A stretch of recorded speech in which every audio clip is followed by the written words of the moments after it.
Hey, Joel, it's the GCP was like a recce, like the not. All right, We're we're up. Yep. Hey, everybody, welcome to the Team House. I'm David Park with my co-host Jack Murphy. Sorry. Jazz hands. Yeah, jazz hands. Today we're here with Joel Struthers, who wrote the book Appel. Joel spent 6 years in the French Foreign Legion, actually in a very specialized unit, kind of like the top tier unit of the French Foreign Legion, right? The GCP, which is it's above, not necessarily above 2 rep, the parachute regiment, but certainly more selective. So welcome, Joel. We really appreciate you being here. Well, thank you. It's my pleasure. I appreciate the opportunity. It's yeah, nice to meet you guys. Yeah, great. Yeah, you too, Joel. So why don't we just kind of start with sort of your origin story, like how you were in the French Foreign Legion. How did that happen? Who were you, and when did that happen? So my mom and dad had me. I won't get into details. My dad was military's in the family. So my father was a fighter pilot in the Canadian Air Force. My dad and my mom met on a Canadian Forces base as I think they're in grade 9 together. I should know this, but my dad's dad was artillery and my mom's dad was mechanized tanks. And they're on the base together, met. And so my childhood was spent a good chunk of it on the Canadian Forces bases in Germany, where my dad flew the Starfighter, the Widowmaker, the 104. And then finished off in Cold Lake, which is the big base for the Canadians in Alberta, Northern Canada. And he was the CO of the 441 Tactical Fighter Squadron, which was F-18s. And yeah, so I grew up around the military and played hockey as most Canadians do as young individuals. And that kind of came to an end at around the age of 18. And I think I was at a loss of direction. I always kind of had this plan to be a professional hockey player, but it's tough. I don't think I had the size and the chin for it. But yeah, so I was interested in joining the Army. I think I mentioned on another thing, my first VHS tape that I ever bought was Hamburger Hill, and I watched that VHS tape till it was useless. You know what I mean? So I had this this interest. Obviously, when we were in Europe on the bases, the Canadian Airborne Regiment was there, so I would see the airborne around, see them jumping and that kind of stuff. So I was enamored with the idea of being infantry airborne. But unfortunately, at that time, there wasn't a huge amount of opportunity for Canadians looking to get into the Reg Force military. There was what year was this, Joel? This would be 92, 93. Okay. So yeah, I was kind of, lost of direction, maybe getting into some trouble, hanging out with the wrong people, immature, I guess would probably be the word, trying to impress the wrong people. Went to the recruiter and they said, there's no Reg Force positions available right now, but what you can do is join the Canadian Reserves, which was the militia. And the way the Canadian military was set up at the time is a third, I believe, of the effective numbers of the military was militia, and you would support the different. And the idea is if you get in, do your part, once positions came available for Reg Force, you would be top of the line. So I looked into that. I actually called the American recruiter, the Army and the Marine Corps, because the reserves didn't really, I just wanted to do it for real. Sure. Yeah. But at the time, I was told that it would take, you couldn't, as a Canadian, I had no family in the States. It would take a couple of years even to go through the paperwork process, if anything. So I joined the reserves. I joined a regiment that was attached to the Canadian PPCLI, which is their and we were jump tasked. So I did my basic, I did my battle school, and the next course would have been my jump course. And unfortunately, things were changing in the Canadian military, and they were looking to stop the jump tasking for the regiment. And I was in Wainwright doing my battle school, and one of the NCOs mentioned that another NCO on a course had just come back from the rep. I asked the NCO, what's the rep? He said, it's the Airborne Regiment in the French Foreign Legion. So like most people, I was like, what? The French Foreign Legion? Like that actually still exists? That's a thing, yeah. Yeah, so I was young, impatient. I looked into it, and this is pre-internet really, so there wasn't a lot of information on the Legion. And there's a couple books out there, notably Legionnaire by Simon Murray. And I read that, and it basically depicts his time in the rep during the Franco-Algerian War. So the 60s, 62, 60. And I was just blown away by it's well written. It's an excellent story. If anyone's not read it, you should, for many reasons. But there's the putsch goes on where de Gaulle decides to give Algeria its independence. The military in France, notably the airborne regiments of the Legion, they're part of it, decide that they're not going to have it based on some history from Indochina. They're going to jump on Paris and take over. Anyway, it's a very cool part of history. But It was like an almost coup that it happened. that's what exactly. And the word was putsch, which is a German word for coup, but because of the influence of the German, and that's the word that stuck. Yeah. So anyway. So I looked for more information. Encyclopedias. They had old pictures of the rep.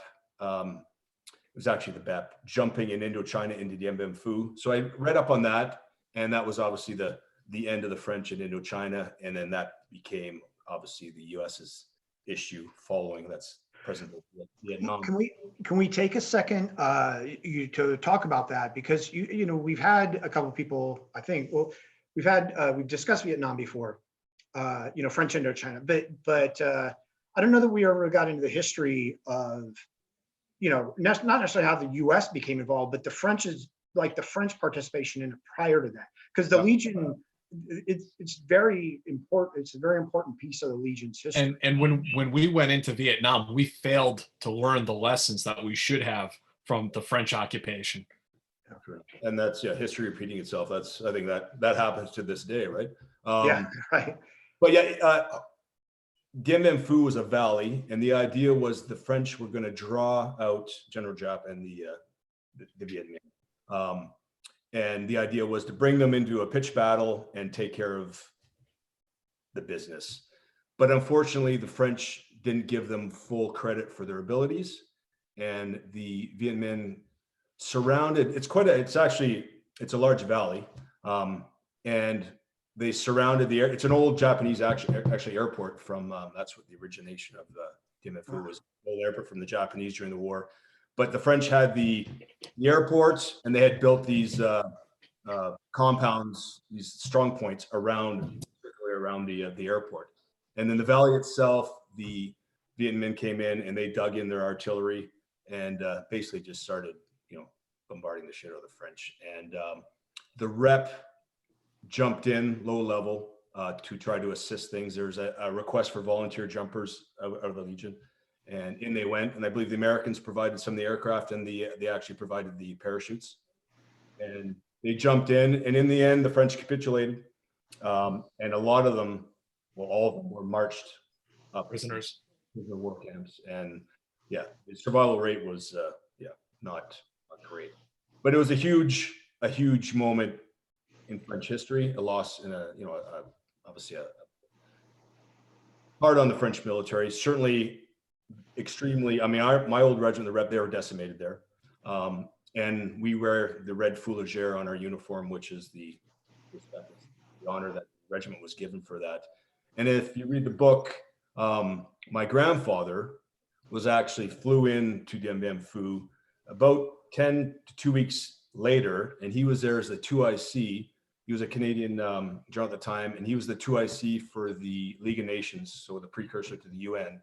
And they had flown in to see the gradual withdrawal of the French and allowing the communists of the Viet Minh to take over, Ho Chi Minh to take over. And so they were there just to make sure that the withdrawal phases were done properly. So he flew into Dien Bien Phu. I didn't know this. I had no idea until after my time in the military. Oh, wow. Yeah, and I was blown away by that fact because, and that's, I mentioned that at the end of the book, is that here is something I was drawn to the whole Dien Bien Phu, jumping in to your comrades' assistance, low level, that it's probably not going to be a good ending for you, but you do it. I found that super honorable. And the fact that my grandfather had been there, I just thought it was an interesting, coincidence. Anyway, so that was back to the question. That was my, I thought, you know what? I can't serve my own country. The idea of going over and serving in a foreign military and being able to jump for them just seemed like a neat idea. And, France, having grown up, I spent a lot of time in France. During the winters, they had an exchange program where the Canadian military, my dad, myself, we'd go down and they would ski with French Mirage pilots. And we'd go to Val d'Isère, which is a well-known ski resort, and they had a military skiing school there. So every winter we'd be in the Alps, and I would be taught by French military ski instructors. Are you French Canadian, Joel? You speak French? I'm not. Well, I'm not French Canadian, but in the Canadian military system, all the schools, like the schools in Germany on the bases, they're all French immersion. So I started taking Okay. grade 1 up. So when I joined, I had a good level of French. It certainly came back and they beat it into you, but any advice to anyone thinking about have a good level of French?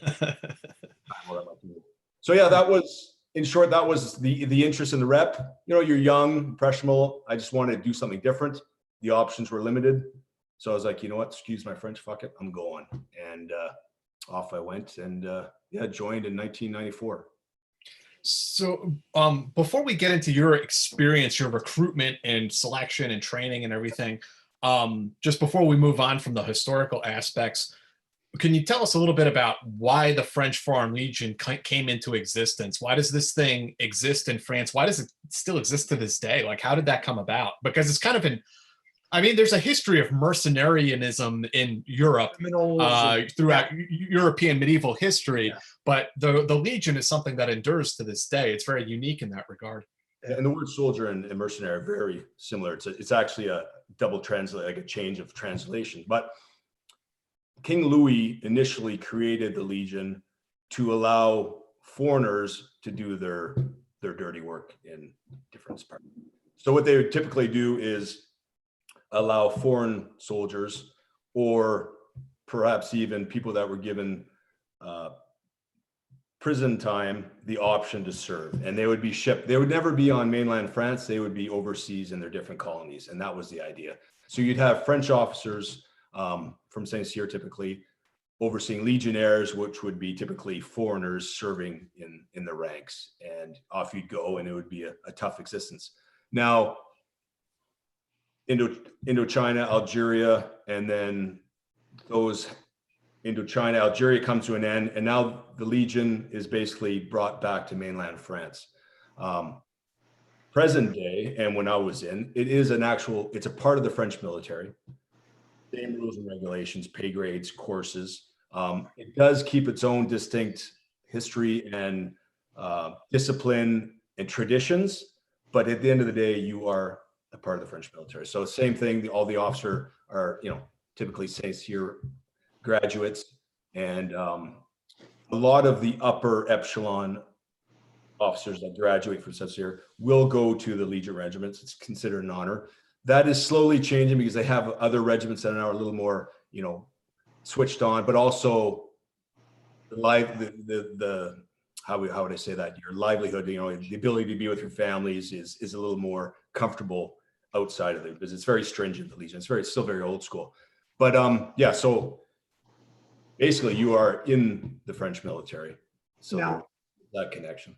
With the Legion, there's this idea of criminals and people on the run from their respective, countries, and how that you get a pseudonym when you join the Legion. All the right. Exactly. And was that true at one point in time, and is it true now?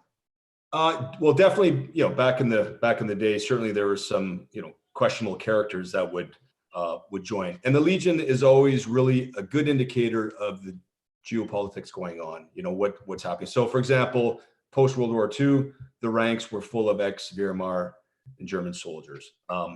During my time, it was when the wall came down. So there's a lot of former Soviet countries coming down. To this day, it's a mixed match, depending on you get a lot of Asians and stuff. But yes, your typical person that would join back in the day was questionable type characters. When I joined, for example, they would take there was 1 in 12 that they would select. Now, the Legion's been doing this for a long time, and they have the ability to pick and choose, and they're effective at what they do, and they know what they're looking for. So when you come in, there's a variety of medical tests. There's an IQ done. There's a psychological exam done, and then there's a robust background check with Interpol to ensure that you're not wanted for any type of crimes or what have you that they find is, you know, not acceptable in their system. So they have the ability to pick and choose who they want. What exactly they look for, I don't know. Is prior military service something they want? It depends. I don't know. But yeah, if you're wanted for something, you know. So that has changed. It has changed. Now they, you know, with its part of the, you know, being a modern day army, they basically choose the young man, and that's the thing. There's no females, obviously. The young man that's there who wants to soldier. He's there for the right reasons. He has the right attributes. He's, you know, physically fit and capable, and they can mold him into the type of soldier they want. Because obviously the French and the Legion do their things differently. But yeah, if you show up with those odds, 1 in 12, 1 in 15, if you show up, you know, out of shape and you're wanted for a questionable character type error in your past, you're sent back. Interesting. Yeah. So you so you were considering the Legion, and so then what happened? So I was so I was doing the reserve thing. I was checking bags at the airport into the bottom of aircraft, and just you know, in a shitty mood all the time because you're young and you want to get on it, you know, and get doing it. So my dad was actually flying for a charter at the time, and I jumped into this is pre 9/11, so I jumped into the jump seat in the cockpit, and we flew into Dusseldorf, Germany. That's where they're flying, and said our goodbyes. And he shook my hand and said, you know, call us when you can, and you know, take it day by day. Yeah, it was an interesting, you know, moment. I never actually talked to I should talk to my dad about that day. We've never. Anyway, so I took a train down to Strasbourg, and that's where I joined, because the Legion has their different recruitment depots through France, and that was the one that I was going to. I did the same thing as just how I reached out. And they sent me a little packet with where you can go, and yeah, I knocked on the door. I actually walked up to the door. So it was an old, you know, the French military buildings, and some of their casernes and stuff are like World War II and earlier, right? It looked a bit dated from what I was used to, and wasn't a lot of stuff going on. And I got to the door, and I was like, and I walked across the street, and there was a church, if I remember. They had steps there, and I sat there for a little bit of time, more than an hour, but just kind of contemplating, you know, here I am. I didn't really have a lot of options, but I was like, you know, this is quite the scenario I got myself into. And finally I just said, you know, enough screwing around. And I went over and. What was kind of stopping you at that point in time? Was it the 5-year commitment? Was it like the things you had read in the books? What was it something your parents said? I mean, were they, you know, what was on your mind? To be honest, my parents didn't say much. They said, are you sure? I think they knew that I wasn't happy with what was going on. I wanted to do something. So I think they let it go. In fact, my grandfather, the one that had gone into the MFU and dealt with, it's interesting because in the book, I mentioned his idea on the Legion changes. He had a preconceived idea of what the Legion was. And he said to me, are you sure you want to do this?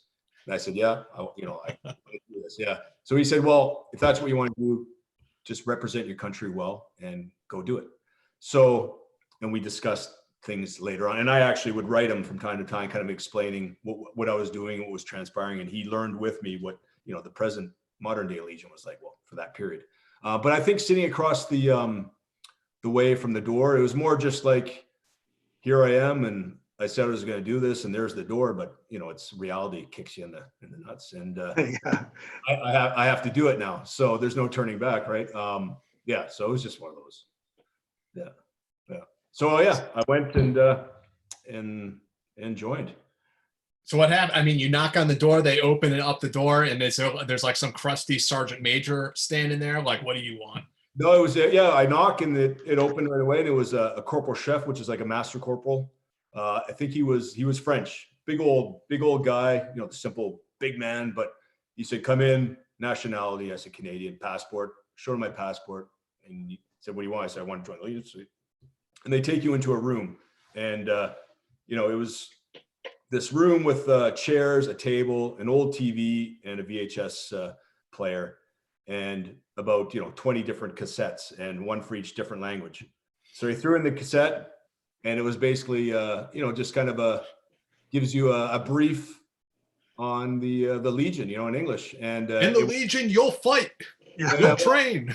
Yeah, it was pretty dated, but the only thing I really remember is that they showed the rep jumping, and for me it was, at that point anyway, it was too late. I had no choice, but yeah. And once that was done, they asked you, are you still interested in doing this?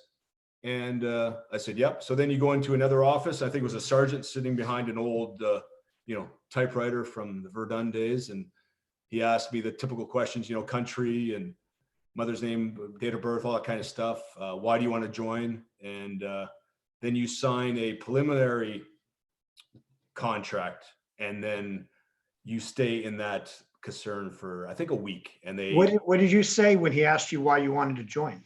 I just said I wanted a soldier. That was my go-to answer. Yeah. And so you sign, and there wasn't a lot of back and forth, touchy-feely discussion. It was more like, be humorous, but it was just, matter of fact, sign. And then I got sent up to a holding area, which is like a barrack area, but it was very, simple, old school. And there was a handful of other people there, Romanians, a couple French guys, Czech, that kind of stuff. And then they would wait until we had a certain amount of people. And then it lasted about a week. And then we were put on a bus and sent to another regular French Army camp, where we were given a medical exam. And they went through the whole gamut, looking at, our teeth, bones, all that kind of stuff.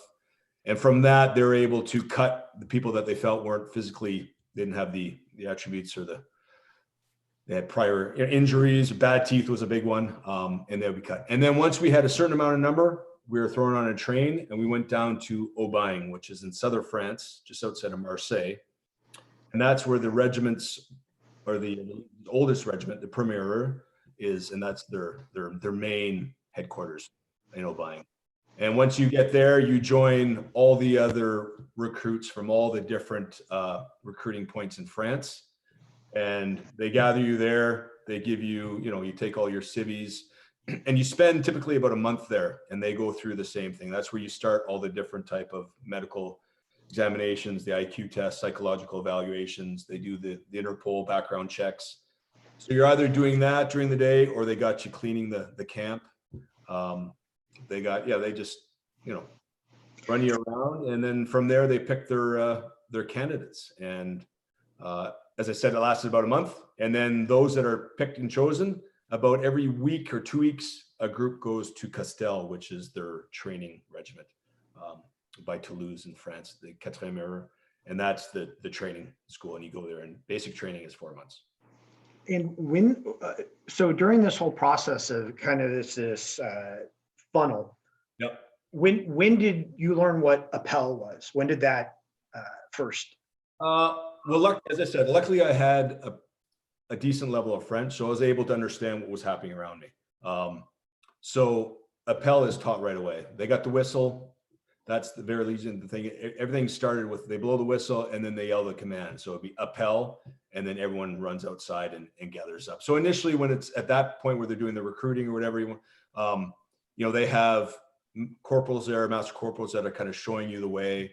And then the onus is on about a third of the people that are trying to get in the Legion are actually French. So they put a lot of onus on them to try to help out. And then you'll get your little cliques, all the English speakers will be hanging out. You'll get all the Slavs and what I mean? They all start to hang out, but you figure it out pretty early what Appel is. And so Appel, you do a head count, right? Or you count off? Like everybody gets. It's roll call. So it's a way to get the unit or the section together and count the effective, make sure that everyone's present and accounted for. That's the idea. And in the very beginning, I imagine there are guys showing up who do not know any French. They don't know the number. So what happens during that count? How do the NCOs respond to them when they don't know their number? Yeah, well, at that point, nothing. I mean, discipline hasn't really, as I mentioned in the book, we haven't seen the Legion discipline yet. Okay. This is early. So okay. Yeah, there's Koreans there. There's obviously Russians there. I mean, French is not something that they really pick up on. So there's a lot of confusion. but it's, you know, it's, you follow the group and you can figure out what's happening. It's when you get to Castel, when you start doing your basic, that's where if you're not picking up the French, it's going to make things tough. And I mentioned in the book is that we had a tall Brit who was ex Signals SAS, he said, reserve regiment. Anyway, we get there and it was our first Appel, and the corporal would come down the line, and the idea was you'd number off 1, 2, 3 in French all the way down, and the idea was to always go to the same position so that you could just remember one number. But when the corporal got to him, he didn't know the number, so the corporal just gave him an open hand slap right across the face. And he was like, "But I don't," you know, and the Brit was like, "But I don't speak French." And I remember just kind of chuckling to myself. I was like, "Yeah, but it is the French Foreign Legion, buddy." Right. You know, that should have been expected. But yeah, it's tough not knowing the language. I was lucky that I did. It made my journey so much easier. And yeah, and that's why I mentioned beforehand, you know, any advice, if someone's going to go join the French, have a good level of French, because it's just a nightmare if you don't. And if you don't pick it up quick enough, you'll fall behind, and it's going to be tough. Yeah. So what was Castel like, and how long was that process? That was basically boot camp or basic training for. Yeah, so that's your basic training, which a duration of 4 months. It kind of has that typical training camp facility. You know, it's got the big parade square and the company buildings around it, and then the headquarters. But initially in the Legion training phase, for the first month, you go to an installation, which they refer to as a farm. So each company has a training farm, and typically that's what it is. It's an old farm house out in the outskirts in the farmlands, and they refurbish it and set it up, and it's your training facility. So you're there for your first month, learning the Legion discipline and how they go about doing things. So that's your kind of your test. So there you're introduced to obviously Appel, what's required, the traditions, French lessons, God forbid the singing starts, and then at night marching, and then they're just, you know, excuse my French here, they just start fucking with you, right? It is basically done to show whether or not you want to be here, right? Right. Is this for you? Is it not? And that's where you'll start to see your first desertions, people running off. And it's kind of somewhat expected. They don't really care at the end of the day. They're doing themselves, and the deserters doing themselves a favor. But it's the pressure's on to see whether or not you're here for the right reasons. And that's, you know, it's been done that way for a long time, and for a good reason. You know, that some people are there for, you know, the nationality, perhaps for food or for the money. But in this day and age, if you're out, you know, you're there to be a soldier, do you want the guy beside you just there because? Yeah. So that's your first kick. And then once you're completed the month at the farm, you do your march at the end, and you receive your kepi. So that's after a month at the farm, you do the march kepi, and then you go to some chosen area. A lot of times it's a chateau or something in the area, and you're presented your kepi, and then you are now a second-class Legionnaire. And then as a group, typically it's about 50 of you in the group. You march back to Castel through the gates as a group. You have pretty strong feelings about the singing. Can you tell us about that? Why it's important? What it really what it is? Yeah, well, I mean, two things. Obviously, you know, I've done my basic, my battle school in the Canadian military. You know, our military system is based off the British system. It's very similar in how they go about soldiering. The French way was extremely different, and a big onus in the Legion, especially at the beginning, is this singing. So the Legion march at a slow pace. It's 88 steps a minute. So it's different. It sounds easy, but it's actually hard to get it together. But a part of that is they have a songbook, actually, but they have songs that you learn, and a lot of all those songs are historical, significantly historical, based on the Legion's past, you know, Indochina, Algeria. And you have to learn together as a unit how to march in time, in tune, singing these songs. You know, you'll start off with 1, you start off with 2, and you'll be in the classroom actually initially learning, marking time, and singing. And then we had Sergeant Schmidt, who was this big German monster, and he would towards you when if you didn't pick, he would stand right beside you when you were singing, and if he could tell that you didn't know the words, he would actually stand there like this with his hand in the air, just waiting, watching you. Right? I mean, even if you knew the words, just you would screw up, and you'd slow motion and then whack, across the face. Anyway, so I found that frustrating in that I didn't expect that or know that of the Legion. I was kind of thinking, we'd be out on the range learning how to soldier.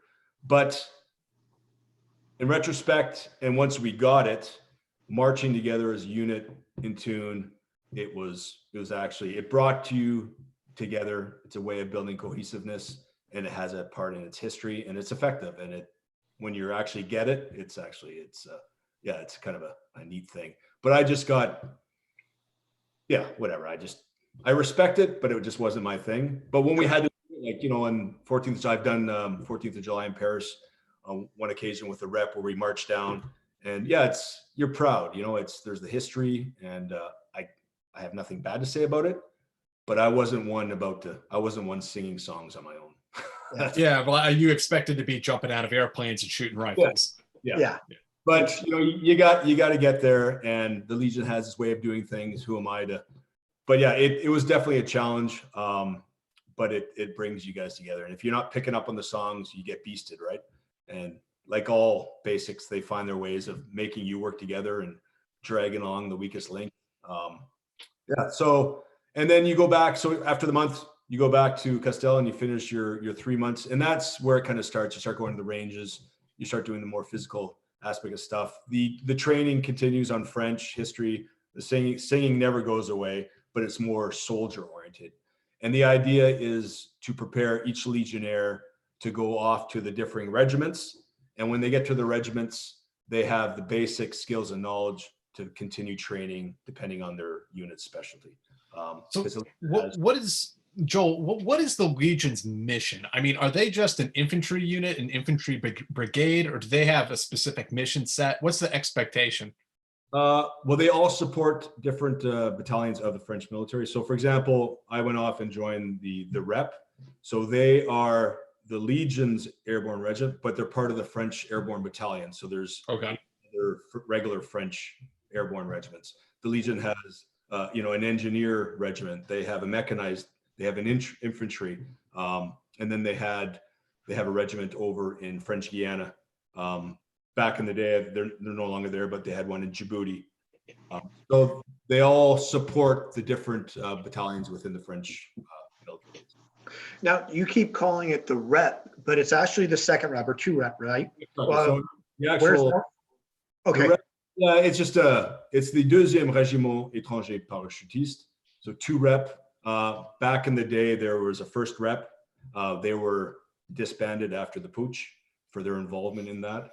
But and then there was a 3rd rep in Algeria too. But now there's only the 2 rep that survived the history. And then it's just rep for short. For the okay. So the way it works for basic training is based on how you finish.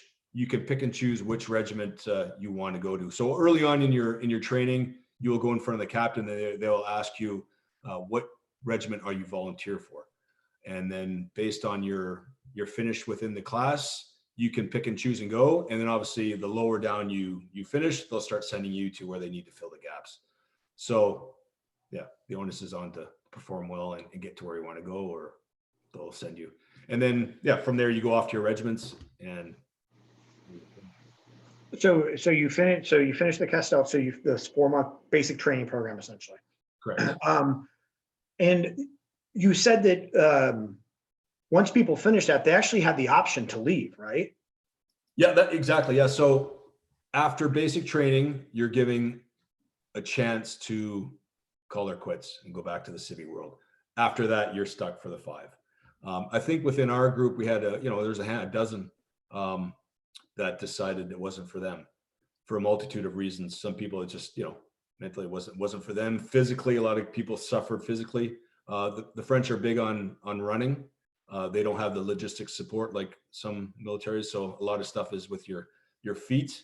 They're big on the obstacle course, cord and stuff. So depending on the type of person that shows up, some people suffered with the physical side of things or injuries. Other people, it just wasn't what they thought it was going to be, or a lot just didn't pick up on the discipline.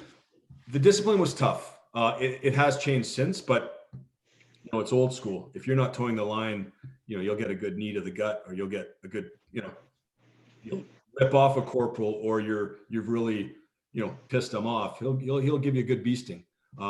Some people can take that, others can't. And again, it has its place. But that being said, there's the odd individual that took it to the next level, and they went above and beyond and abused their powers. And and so I finished, and we had what they had in the training regiment was they're called foot. So it was a training corporal, but they were actually not a full corporal. They were just given that rank. So typically it was someone that had finished basic training. They had the abilities and the language, and they would keep them at the training school to be acting corporals.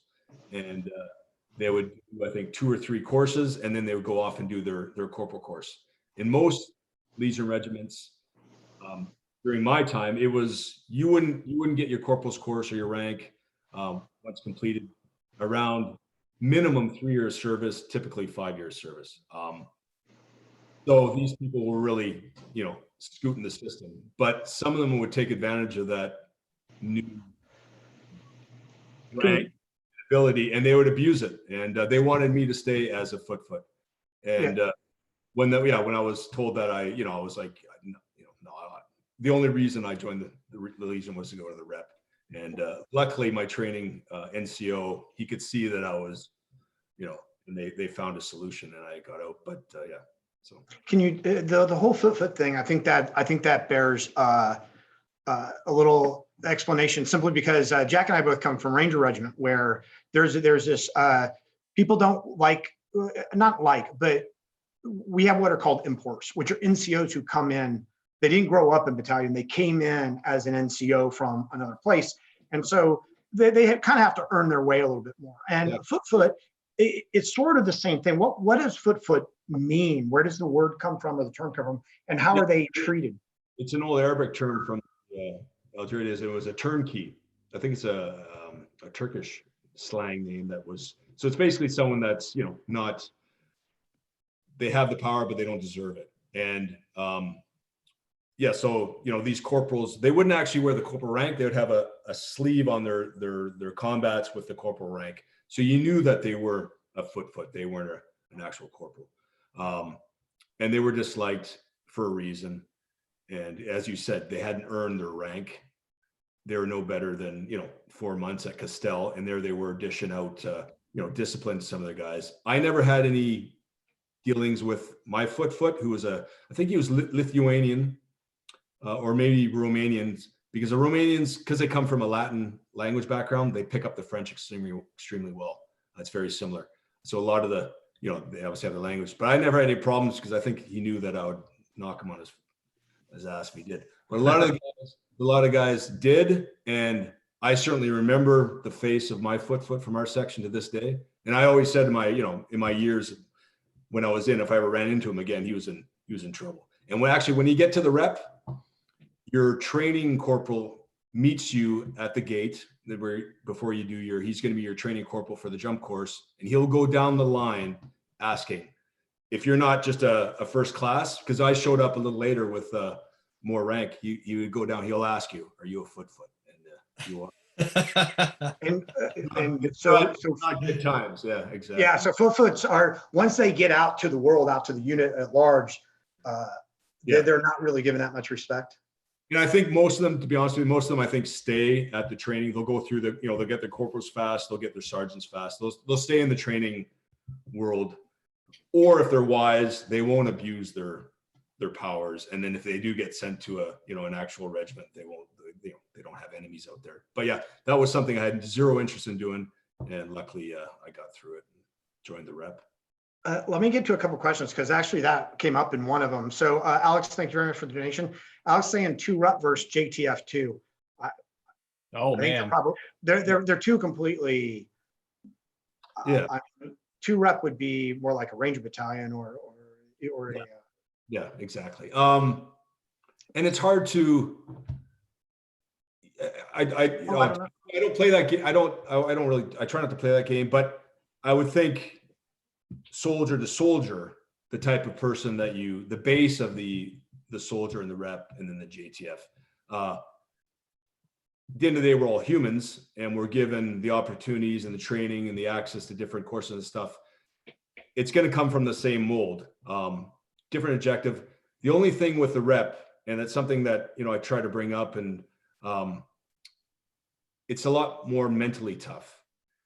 You don't go home on weekends. You're not going home for Christmas. It's full on, so you don't have that release, and you're in a controlled environment for a long periods of time, and that can have its effects on people. So it's tough to compare for those reasons. You can go onto the range and go training or go on an exercise for a couple weeks, slug it out. It's tough, but you know that you're going to go home and see your girlfriend or your wife, or you're hanging with your friends and have a night on the town, and then get a week off, whatever. The rep, you're humping the hills, you're getting beasted on by your corporal, Polish corporal, who's about 6'5", and he's mean, and he doesn't like you, and you're just coming back to more service, probably guard, and then more shit, right? So that has its effect. So comparisons. Would I rather be in the JTF than the rep? Sure. I mean, it sounds a lot more. Well, and that's, in your book, it seems like almost every day in the rep is like boot camp.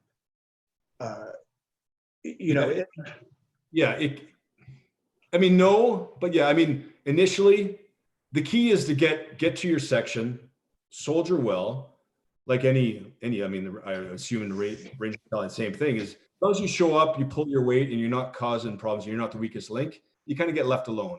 And then based on your abilities, you'll start to find the way that's best for you. You'll get into units or different specialties that suit you as a person. And then life is easier and you're doing what you enjoy.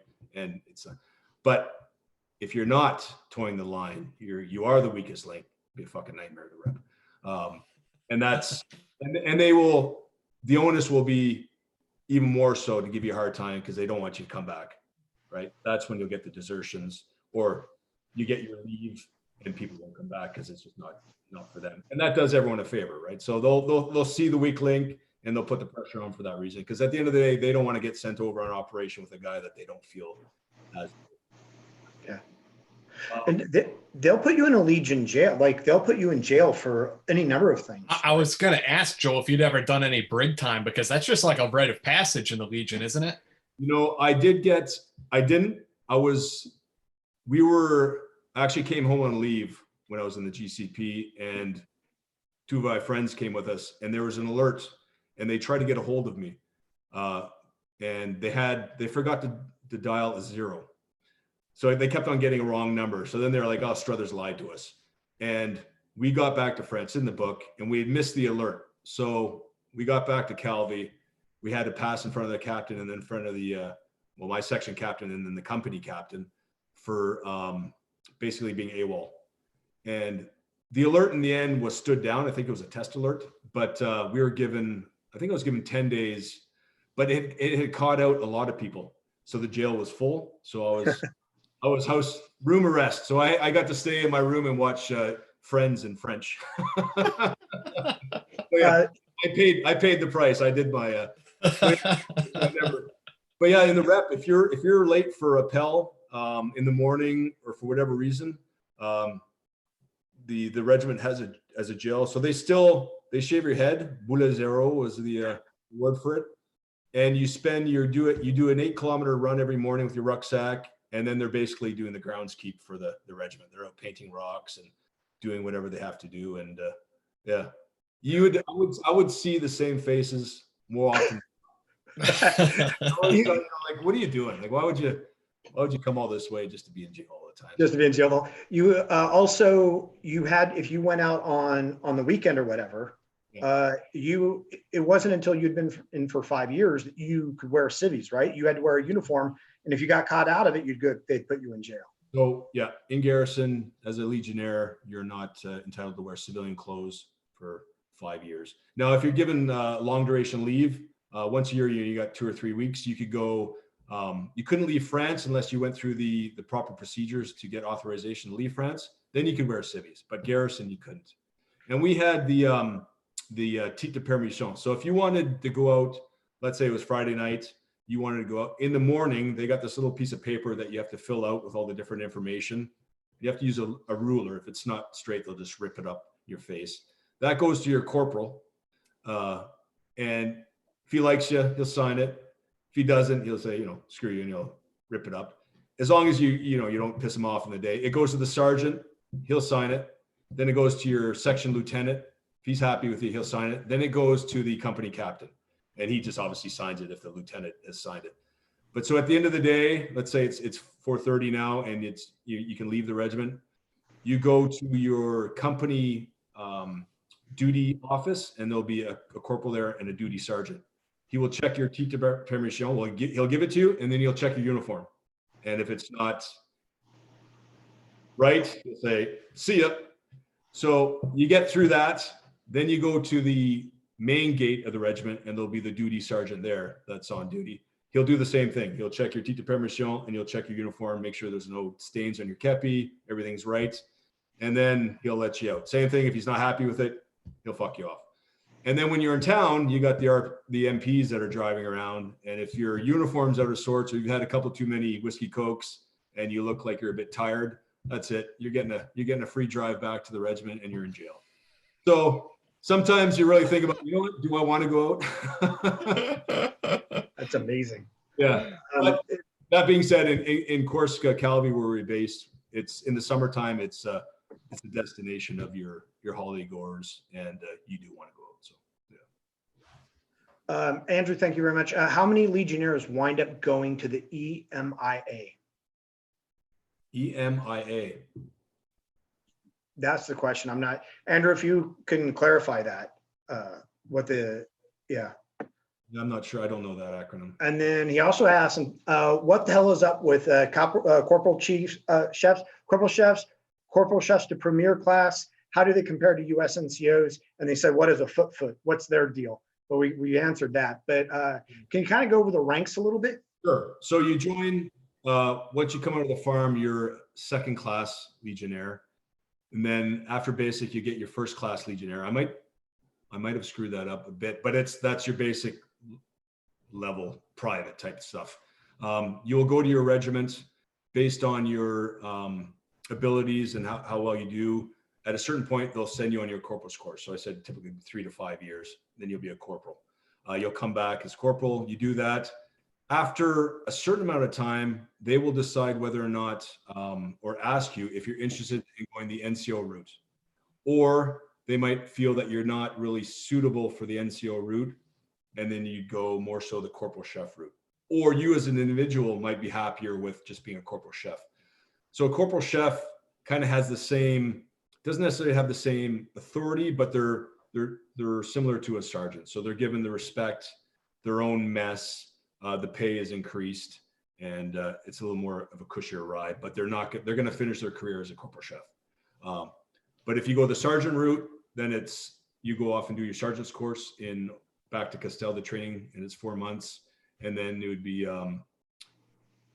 sergeant chef, adjutant chef. And then the top of the tier is major, but it's the French. So after corporal, it kind of branches. You can either go corporal chef, and is that more like a technical expert in your field, not kind of leader? How does that differ than if you go sergeant? Well, it's similar, but it stops there. So if you're going the corporal chef route, you'll be given the authority for certain things, like duty office, that type of stuff. Within the combat section, you're definitely given the respect, but you're not going to climb the ranks. You're not going to become a senior NCO. That is the thing. Yeah. So for some individuals, the NCO route's not for them. but also there's certain individuals where they don't really maybe have the attributes that are what the Legion's looking for in an NCO. They're more corporal chef kind. They're capable, but they're just more of that personality where they're just happy being a, you know. Sure. No, it makes sense, because I think one of the problems the U.S. military has with its up or out type of mentality is you get somebody who is a genius with a machine gun or a mortar or a radio. They're great at their job, and then they get promoted to a leadership position in which they suck, and they look like they're not a good soldier because, you know, but they were a good soldier. No, you're right. Leadership's not for everybody. Yeah, that's a valid point. And yeah, and as I said, the officers, they watch and see. This will all be based on your section lieutenant. They'll go to his captain, and they can see over the years what your strong points are and where you fit in their system. And yeah, they'll kind of point you towards. So when you showed up at the rep, and then the next step for you was the airborne course. Yeah. So then you do, yeah, exactly. Show up at the rep, and you do, they call it a promo, and it's typically lasts about 3 weeks. So you do, I think we need 7 jumps with 2 night jumps. So you just go through you're given there's a small building on the regiment that's there for the promo. And yeah, you get your jumps in, you learn kind of you learn the rep song, of course, it's the first thing you do. And yeah, they show you around, you learn the traditions and the rules and regulations of the camp itself, the do's and don'ts. And once you're done your promo, you're introduced to the combat company that you're going to. And typically everyone from the promo goes to the same company. So we were all going to the first company. So yeah, we did our jumps, joined the first company, and then you get split up into your different little sections. And that is really where your life begins as a Legionnaire. Now you're a new Legionnaire in a combat company section, and now you got to start all over and improve yourself. And yeah. Now, can you talk a minute about the companies? Because there are 8 companies, right? Was that correct? No, there's 5. I think there's 5. When I was there, yeah. So in the rep, there's the first company, which is the company that I joined. So that's their specialty is urban combat and night. There's the second company, which is the mountain company. There's the third company, which is amphibious. And then there's the fourth company, which was sniper, explosive, and another. And then there's the COA, which had mortars. It had a recce. It had, this is 20 years ago. And then the GCP, which I would get into later, they were attached to the COA, and there might be something else, the SRR. Anyway, that was kind of a support combat company that had its different specialties. And then there was the fifth company, which was kind of the service battalion. So they would be there to support a lot of the, if you were the transmitter for the CO, you'd be fifth company. If you were, there as a specialty type person, that was the fifth company. I think since then they've added sixth company, which is, I think, desert type stuff, but might have. Okay, so you get assigned to the first one, which is urban. Urban, that's correct. Yeah. So first company, first section, I get introduced. My corporal is a ex-para-reg Brit guy, Matt Rake, good guy. And he basically, when I show up, you got to show up with a case of Kronenberg beer. That is rule number 1. I think actually the Legion owns part stake in Kronenberg. So they're very smart in their business. That's the rule. So you show up with your beer. If you don't, they just kick you. And then you got to go back and get your beer. So it's, but you show up and you got to give the sergeants a beer, the lieutenant, the corporals, and then basically you start washing toilets and fucking around. But I remember Corporal Rake just said to me, shut up, do your job, and you'll do fine. And that was the advice I was given by a corporal from the rep, was just, toe the line and yeah, you get it with it. Don't stick out, which is good advice, I think. Yeah. So I did 10 months with the first company. So we went off early on, and we did when they get a new influx of Legionnaires, they go off and you do your urban combat course. So they do an internal one for the company to teach the newcomers the tools of the trade. We went off and did a combat or our winter warfare ops commando course in France. And yeah, jumps, we would jump every week typically. And then there would be exercise. We'd be on the range a lot. It was good. I enjoyed it. It was nice to finally get there and start doing the job and learning and saying, you know what, I can I got this. You know, I'm around some like-minded individuals. I dig it. We're soldiering, and unfortunately, there wasn't a lot of stuff going on. But you're always up for going on different, call it tournant. I'm not even sure what the English word, but you do tours overseas. So in Africa, typically. When I was there, the guys were just coming back from the Balkans, but you're always heading over to either Chad, Central Africa, or if things are heating up in any of the French influences, you would be potentially going there. But I was after about 10 months, we were supposed to go to Gabon, France, or Africa, and I was doing I was running.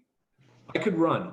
You know, I think when I joined the Legion, I was probably I played hockey, so I was kind of a heavier set kid, maybe ate a couple too many burgers, and I lost a good 25 pounds from basic. So I could run, you know, I could run. So I did all right running, and they put me in these running things with some of the other NCOs and corporal. And one day when we were done the race, my sergeant said to me, "Why don't you try out for the GCP?" And I had seen the GCP at the when we were jumping, and they had showed up in this truck, and they're all wearing jumpsuits, and it was a mixed match of corporals, corporal chefs, sergeants, and the officers.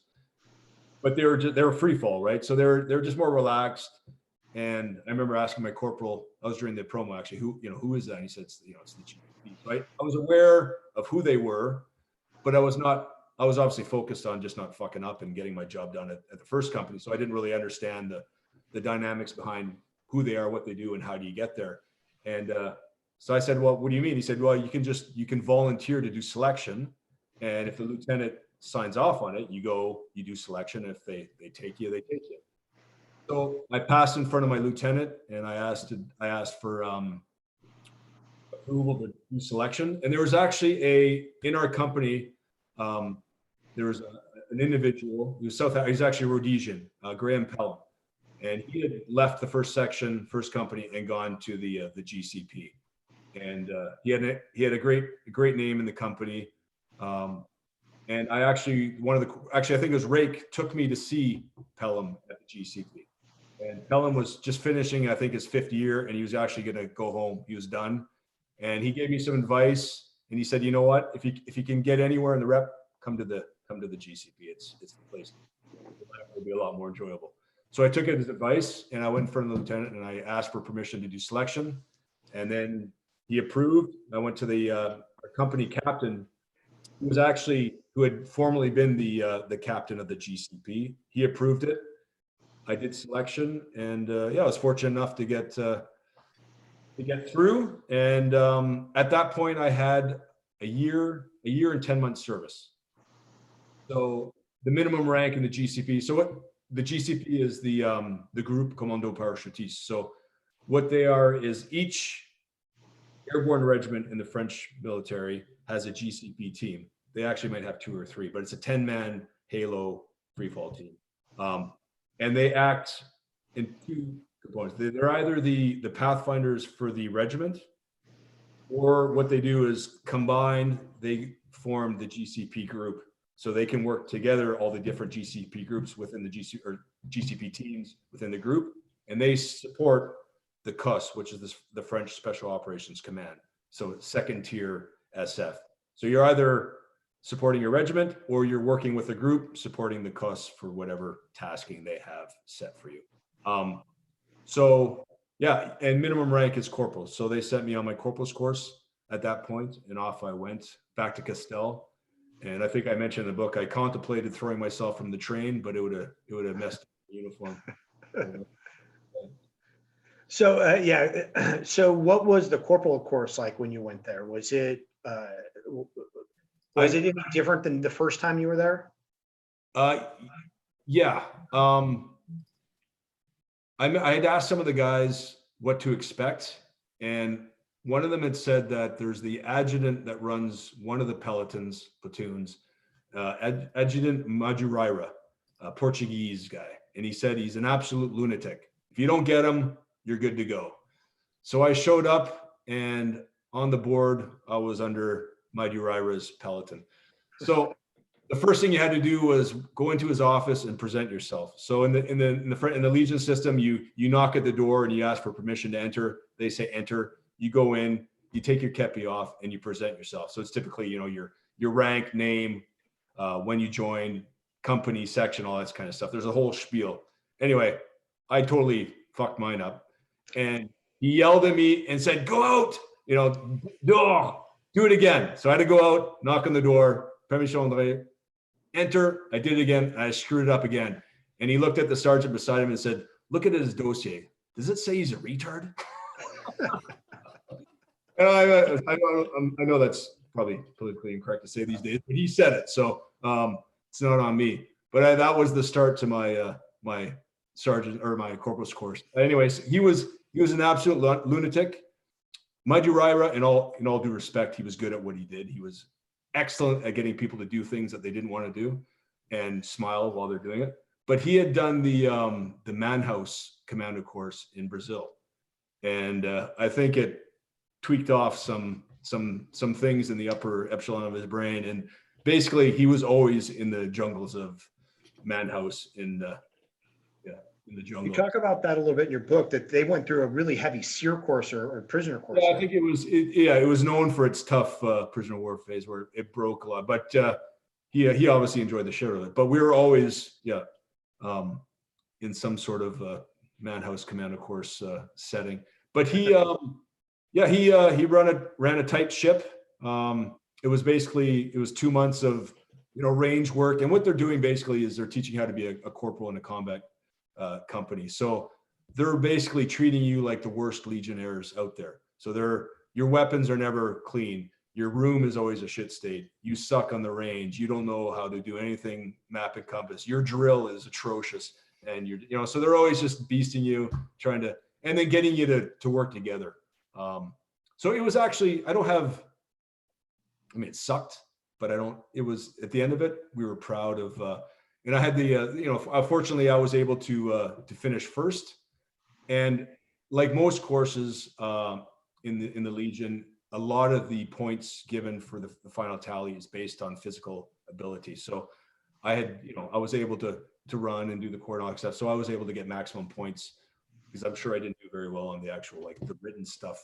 But I remember I mentioned the book is in the final parade, the top finish, you bring the section to attention, you turn them, and then you march them off the parade square in song. And so I finished first, and there's Majuraira there, obviously the company captain, the CEO of the regiment, and the guests and stuff. And I give the drill command to turn right, which should have been left. So now everyone's turned the wrong way. And I can see in my peripheral vision, Majuraira puts his hand on his like this, and then I'm all flustered. So I get the guys going the right way. Half of them are laughing, right? And then we march off, and I forget to make them sing. And then I could just hear Majuraira yell from the background, "The fucking song," So it was, it ended well, and it was a good experience. But they definitely beast you, as they do. Now, did they pin you at that point? Are you promotable, or how were you automatically corporal? I don't get my rank. So I was lucky when I get back to Calvi, the GCP. Calvi is the town where the rep is based. Named actually after Christopher Columbus. Calvi is his middle name. That's where he was born. But the GCP is in Bangui, Central Africa. There's been an uprising within the South Africa or the Central African Army, and the French are there, and our team is there with a company from the rep, and then the COS is there. And so when I get back to Calvi, I'm given the message that I'm going to be flying to join them in Bangui, albeit I'm not GCP qualified yet. In order to be a qualified commando in the GCP, you have to have your level 2 commando course, and then your free fall course, and then you're considered a qualified GCP team member. So I had none of those. I just done my. So I fly into Bangui, and we spent 3 months there during that, and I got my rank when I was there. So it was given to me a couple months later. So tell us tell us about Bangui. What was going on there? It was within the. Central African Army, there was an uprising. So it's very, like most African, it's very tribal. And there was basically the capital, Bangui, had been split in half. So the half of the Central African Army had kept one part of the city, and then the pro-government forces, considered the good guys, had kept the other half.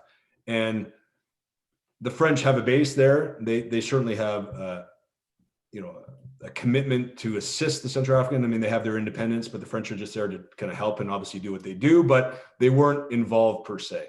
They were there to maintain order within their own interests, but also there's a large expat community in the city, mining, oil and gas, that kind of stuff. In the event of a major uprising, they would be there to support or evacuate the expatriates, be it French, American, British, whatever. And this is a former French territory, I take it. You betcha. Yeah. So things were heating up, and one of the guys in the team was going off to do his course. So I was just flown in to be a replacement. So we flew in. It was a DC-9, and we landed in Bangui, the airport, and the door opened up, and it was my captain, Captain Morar. And I was the only one to get off. The aircraft was going off onto Chad. Everyone else in the plane was going to Chad. I was the only one to get off. So I had my dress uniform on, my kepi, my backpack, and I go down the stairs, and the airport was all black. There's a VAB, which is their armored vehicle with 20 millimeter cannon driving, a loose circuit around the DC-9. And, there's tracers going off in the distance and the odd mortar thump, and then just the smell of rotten vegetation and garbage and the heat of Africa. And that was my introduction to, and I just remember all my senses were just all over the place, and yeah, it was a neat feeling. It was exciting. I remember that to this day. It was just that here I am, I'm a young soldier. I've never been in a conflict area, and just the atmosphere was very different. But at the same time, I do recall I was more anxious at the fact that I'm the new guy. I'm joining a team that's been working together. They're all obviously members, and I'm the new guy. I don't have the courses, so I got to watch my back, right? So the captain basically, so I get off the plane, and the guys are all there in the back of the Velara, which is a truck. This is kind of an open truck, and they're all in their combat gear, and there I am with my kepi, and I just felt super out of place. And anyway, they take me back to our camp, and then the captain just basically pulled me aside, said, "Listen, you're here. It is what it is. Just watch and learn." And yeah. Was the team, I mean, not only were you not qualified, but you're also sort of a junior ranked guy at this time with not a lot of time in. Yep. How did they treat you? Did they accept you? Did they kind of try to train you up? Did they guide you? Well, part of selection, I think selection was, for me, it lasted 3 weeks, and it's typically a month, the selection phase. And what they do in the GCP selection phase is once you've gone through all the physical tests, the range tests, all that kind of stuff, they will throw you into the team in exercises, training. You'll go into onto the range with them. You'll do house clearing. You'll do some rappelling. And they're trying to see whether or not you have also obviously the abilities, but do you mix within the team? Do you have the personality? Are you able to pick up what they're teaching you? That was a big one. So they're teaching you their tools of the trade per se, and are you able to jive with the team? You have the right. So at that point, a lot of the guys I knew from selection, albeit short, but they knew who I was. So I think, I don't know, but I made the team, so I must have done something right. So I was accepted, and they knew. I mean, my personality, I wasn't gobby. I'm not a huge talker, so I just kind of shut my mouth. There was 2 Anglophones. There was Corporal Brooke and Corporal Chef McGuire, and they basically took me to the side and said, "Hey, here's the deal. This is what you got to do." I got myself into shit right away with a French sergeant. I didn't present myself as you're supposed to, and it was a difference between a combat company and the GCP, where you don't talk to a sergeant in a combat company unless he approaches you, and then you do. But there, I should have shown up and presented myself to all the NCOs, and I didn't. So I was in the shit. So they kind of took me to them and say, "Hey, Struthers, we get it. These are the rules. This is how you don't create waves, and these are the guys you look out for." And then they kind of put me with Corporal Chef Laskowski. And I mentioned him in the book. Laskowski was Vietnamese descent. So that's a Polish name. So his father was a Polish legionnaire in Indochina and had met, that would have been his grandfather, had met a Vietnamese lady. And so he was in the rep, French, but looked Vietnamese with a Polish name. So he represented all the history of, and he was a good fucking soldier, Laskowski. I had a lot of time, I still have a lot of time for him to this day. And he did extremely well, but he kind of became my binom. And binom is a word they use in the Legion. It's, you always work as twos. And that was something that was drilled into us during basic too, is they would a lot of times put a French speaker with a non-French speaker, or a stronger candidate with a less stronger candidate. And you'd work together and try to tag along or drag along the less capable. And you were responsible for them for meeting the grade. So he was my binom in Bungie. And so when we would, go out and do stuff, I was just following him and watching and learning. Yeah, basically. And what was your mission in Bungie? What were you primarily tasked with? Yeah, so initially we were there just to be present. And if there was a requirement, we would evacuate the expatriate personnel. Or if any French interests were at risk, the embassy, military camp, some other stuff, we would be there to support. When I got there, things were starting to heat up. So we started looking at the requirements in order to get the people out. So going out, talking to people living in the different neighborhoods, advising them that we're there in the event they needed assistance, and or if things got dire, would be the SOPs to get them back to the airport and flown out. So there was that setup. There was a lot of wrecking, and then we were training on the side. So I think for my purposes, we did some patrolling so that I could kind of get into the mindset of the guys. I was driving the vehicles too, and then as it says in the book, they started to have contacts with some of the Legionnaires doing patrols, and so we'd be called in support, and they started pillaging the authorities' buildings that were on the pro-government side. So known officers or government officials so at night they would come and they would pillage their homes, theft, all that kind of stuff. If there was, we would be called, and that was obviously in the book. That was my first kind of day. I think my second night, that's where we had my first kind of introduction to it. Initially, it was just dealing with the unrest. Or we're losing you. We're losing your audio a little bit. I'm not sure if it's the mic. Oh, sorry. Is that better? Yeah. Mm-hmm. My bad. Yeah, sorry, I pulled the cable. Where did you lose me? When you said they were pillaging their houses, and then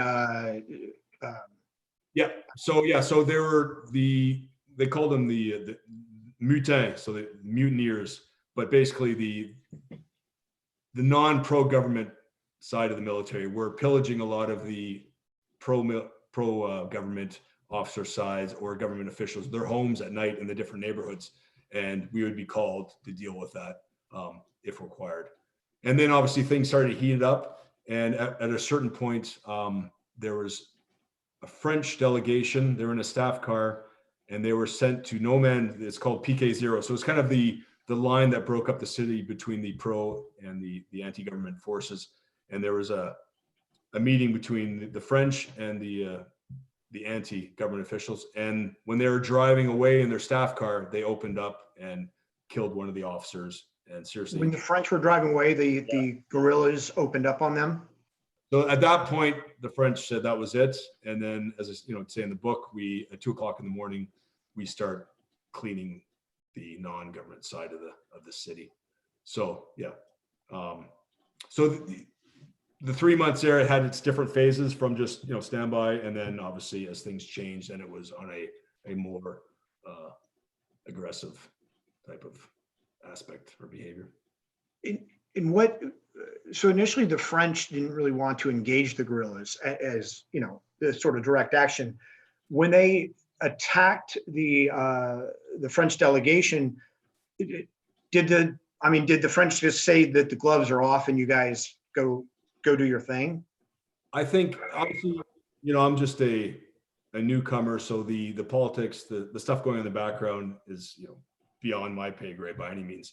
But you could sense it being there on the ground. You could sense the momentum of what was happening. I think the French initially, they're there, they're neutral somewhat in that they're allowing the government to figure out their own problems, right? It's their country to deal with it. But obviously, based on whatever's happening in the background, as I said, above my pay grade, there may be assisting in certain areas or watching, and then depending on what's occurring, they're going to start providing assistance with what makes sense to them. But obviously, when the French officer was killed, for them, that was enough. And then with the cuss, we cleared the rest of the city. Yeah. And that was, this is my introduction to Africa. I'm obviously never been, a young man from Canada. This is, all new to me. It's a huge learning curve, obviously soldiering, first kind of, combat, and just the whole environment. So I'm watching and learning, but even I could sense the change in the atmosphere of the city and what was transpiring. So yeah, it wasn't. So when you say cleared the city, what did you guys start doing there? And did you engage the enemy? How did that play out? So initially, before the incident where the staff car was shot on, the officer was killed, I mentioned that PK0, which was no man's land, and the mutineers, they would come up to PK0, sometimes cross over, and they were, there was some, they were pillaging, there was rape going on, they were shooting their RPG-7s and some mortars trying to hit, government forces, but they would obviously be off target, and civilians were starting to pay the price, unfortunately, as they do in that part of the world. A lot of times we would be set up OPs, or we'd be on PK0 just waiting, hoping that they would come and try to fuck around and then deal with that. So that was kind of my initial involvement. And then we had an OP, and we had across PK0, there was a bridge, Pont Jackson, and the mutineers had a bunker and a building that they were using.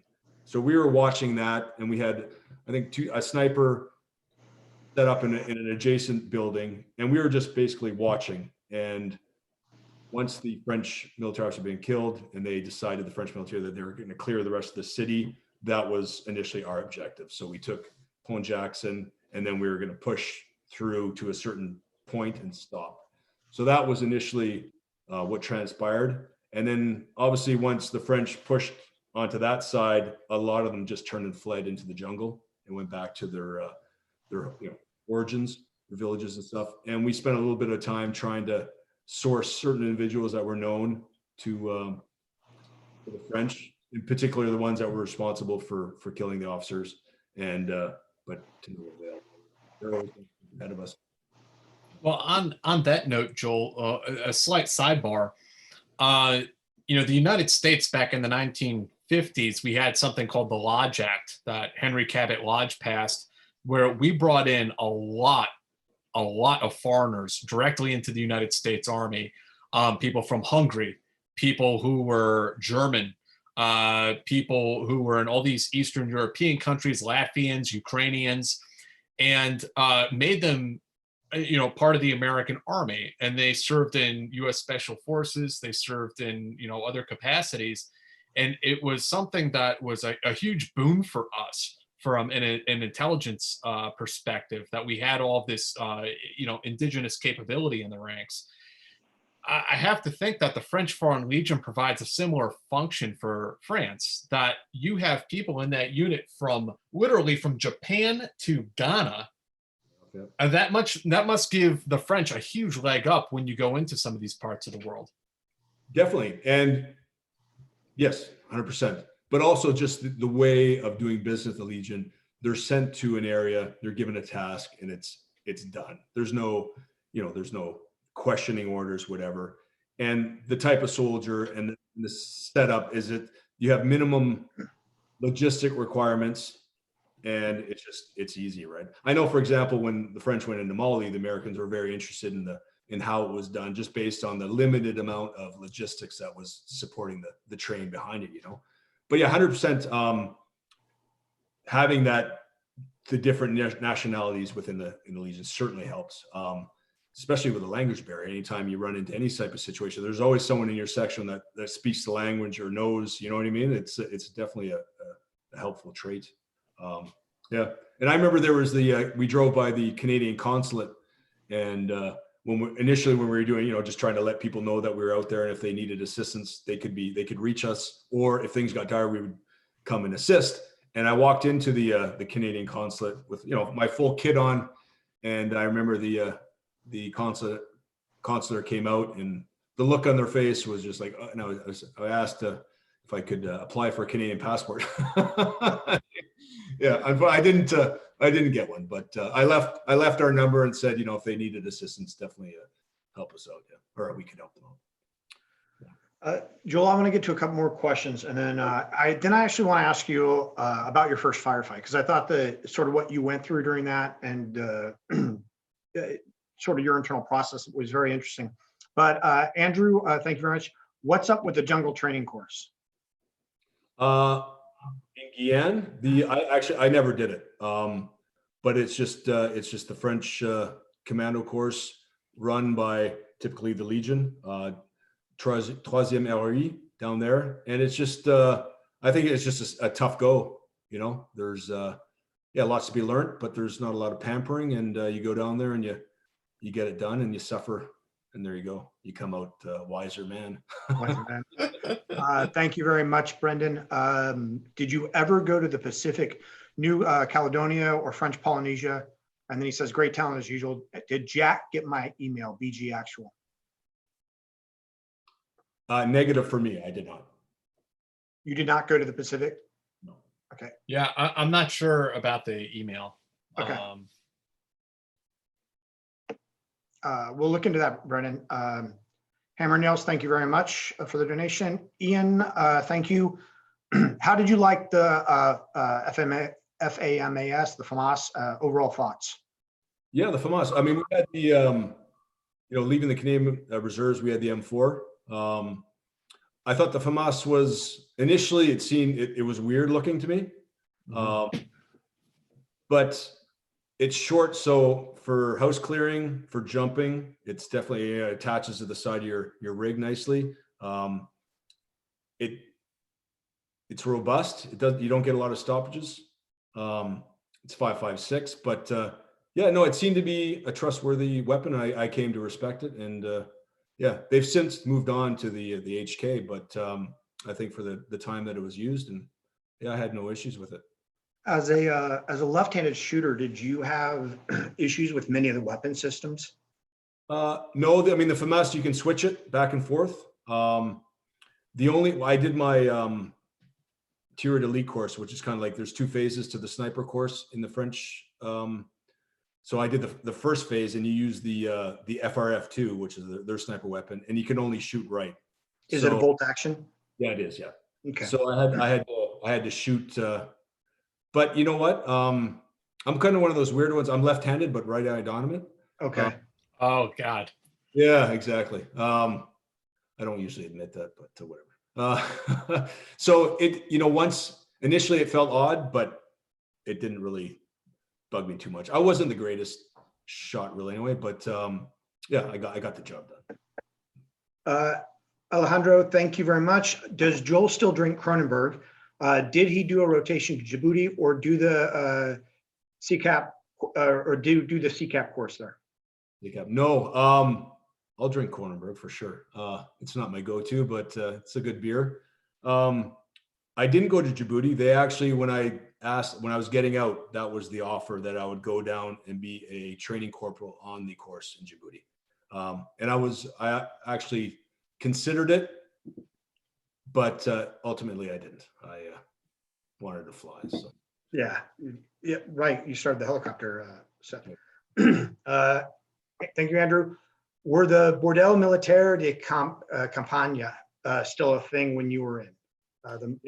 When we go to the bordels, it's an interesting topic. When we were in Chad, there was the Rose Devant, which I get into in the book, and it was basically a little bistro, like a bar that was on the river outside of the camp. But during the week, Legionnaires could go there. It was outside of the garrison, but they could go there without a titre de permission. And there was a bus that came back and forth. I think at 2 o'clock in the morning would shut down. And there was local girls that would work there. Private contractors, you know, military had nothing. However, for them to be in that bar, they had to have a medical inspection from one of the French military doctors at the hospital. I love you, France. And for anybody who doesn't know what that is, we'll let you look it up so that we don't get a channel strike. So the thinking was, you got Legionnaires in Africa for a large point of time.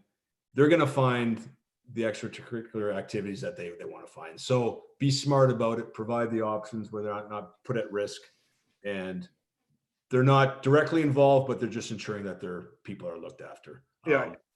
So yeah, that, and we ended up being the military police, because some of the guys were getting into a bit of trouble, you know. And I'll be honest with you, I saw 2 of the ladies get into a fight over someone, and I've never seen a harder fight. They took their tasking extremely seriously. But yeah, that was the only time that was really, thank you, Alex. Do you think other nations like the US or UK should have a Foreign Legion equivalent? And what was your favorite meal you had in your travels, like wherever you were, if there was a particular one? So the first question, do I think other nations should have a similar setup as the Legion? Well, I mean, the Spanish do. I know the Americans were looking to buy the Legion when Algeria, during the putsch, when that was coming to an end and France gave Algeria its independence, there was serious consideration of buying the Legion. You know what? I think this day and age, that was the thing too for me. Like, 2 parts of that answer is, you know, for France, there's obviously the historical connection between Canada and France. So for me, it wasn't, sure, I'm serving a foreign country, but at the end of the day, we have a lot of similar connections, beliefs, and at the end of the day, we're helping humanity. It's not like we're out, you know, taking over a gold mine or something, you know, the typical, we're taking over Papua New Guinea. If you have, I don't know. I mean, if you have young men and women that want to soldier and they don't have the opportunities to do so where they come from, and they're capable and willing, why not? I think it serves a good purpose. Yeah, I mean, it's tough. I mean, I think we run into that. We see that I mean, especially in the States, I mean, you guys have been at war for a long time, and it has its effects on people, and some people don't necessarily want to go back anymore, and they do, and it's, you know, it's detrimental. Yeah. You have people that are willing and want to, why not give them that opportunity? As long as they're, well, and it definitely helps in terms of cultural understanding, cultural relations, when you have people, you know, from other cultures. Yep. Andrew, thank you very much. The Ambassador is a fascinating documentary filmed with hidden cameras in Bangui, Bungie, Bangui, about crooked diplomats smuggling blood diamonds out. French Foreign Legion vet is in it. Oh yeah, I'm not familiar. I'm sure. Yeah. And then I certainly was not involved in any type of blood diamond smuggling. I would. And Butts Huts, are the rumors that Legionnaires thank you very much. And are the rumors that Legionnaires sustain high casualties but just do not disclose true or not? No, I think in this day and age, I mean, it's last week 2 young Legionnaires were killed in Mali. They're a part of the French military. It's put out there in the media immediately. There's no smoke and mirrors. It's all, you can't cover that stuff up in this day and age, especially Western democracies. Like, we can't do it. So you're in Bangui. Yep. And you guys have taken on a more aggressive stance. And this is really your first time seeing action. Can you tell us about your first firefight? Because I thought something interesting happened there. Yeah. So it was my second night there, and word came over the radio that there was a village by the mutineers. So off we went, and we got out of the vehicle about a block short.